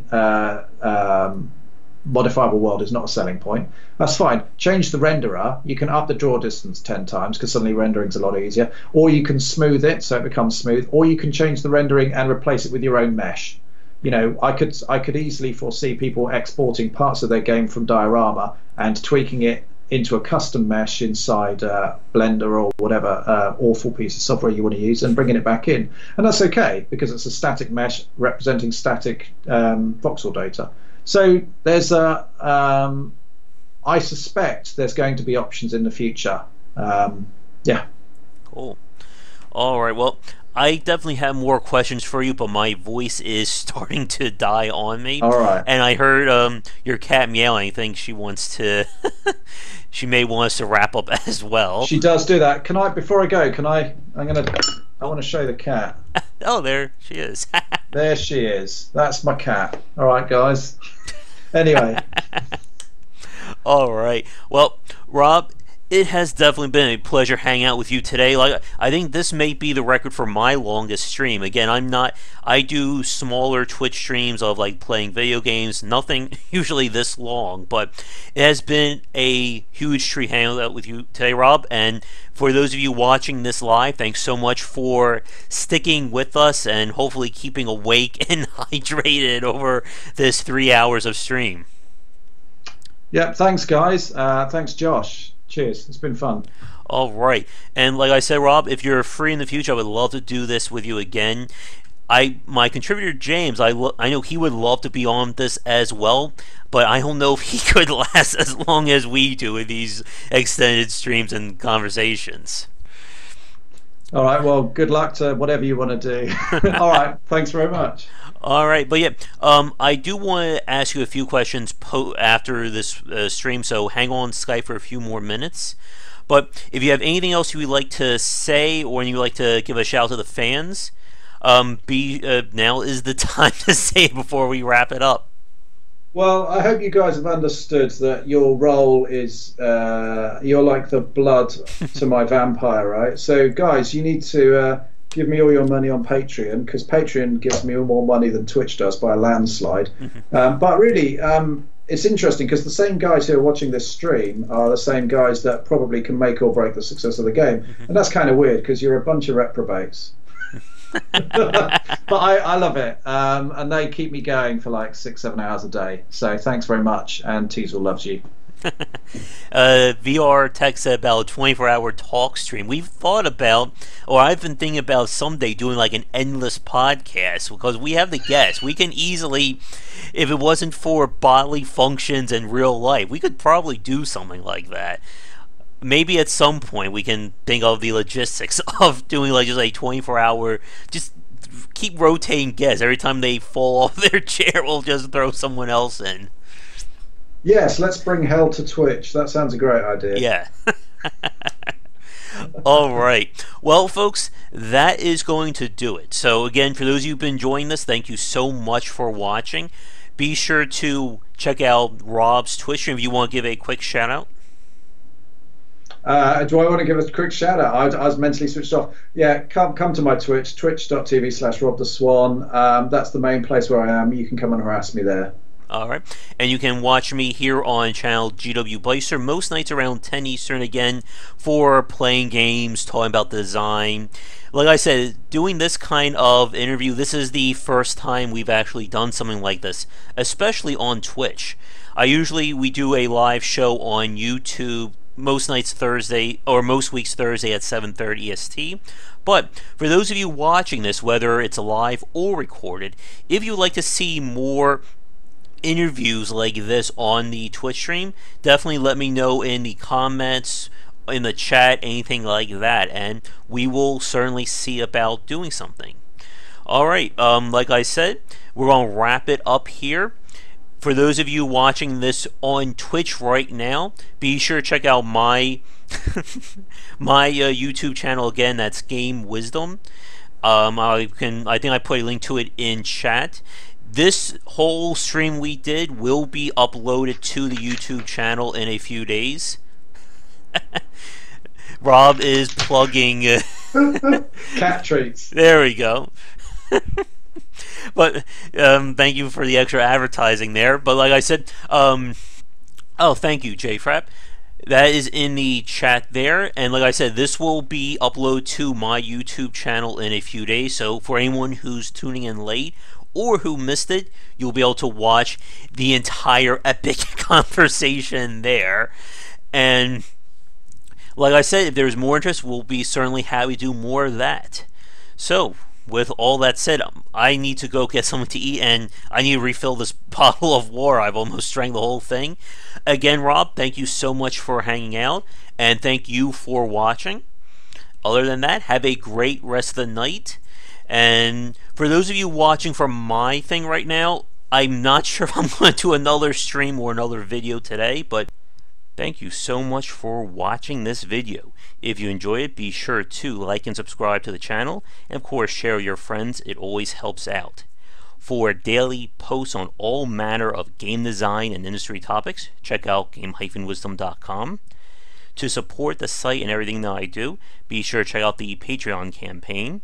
If we can hit goals, it will mean more content for everyone to enjoy, and I'll be able to support myself and my household. If you want to follow me, you can find me on Twitter at GWBycer for updates throughout the day and random thoughts from me. And lastly, you can find me on Twitch right over there at GWBycer for daily streams most nights around 10 Eastern. Thanks again for watching the video, and be sure to check out more great content coming to the Game Wisdom channel real soon.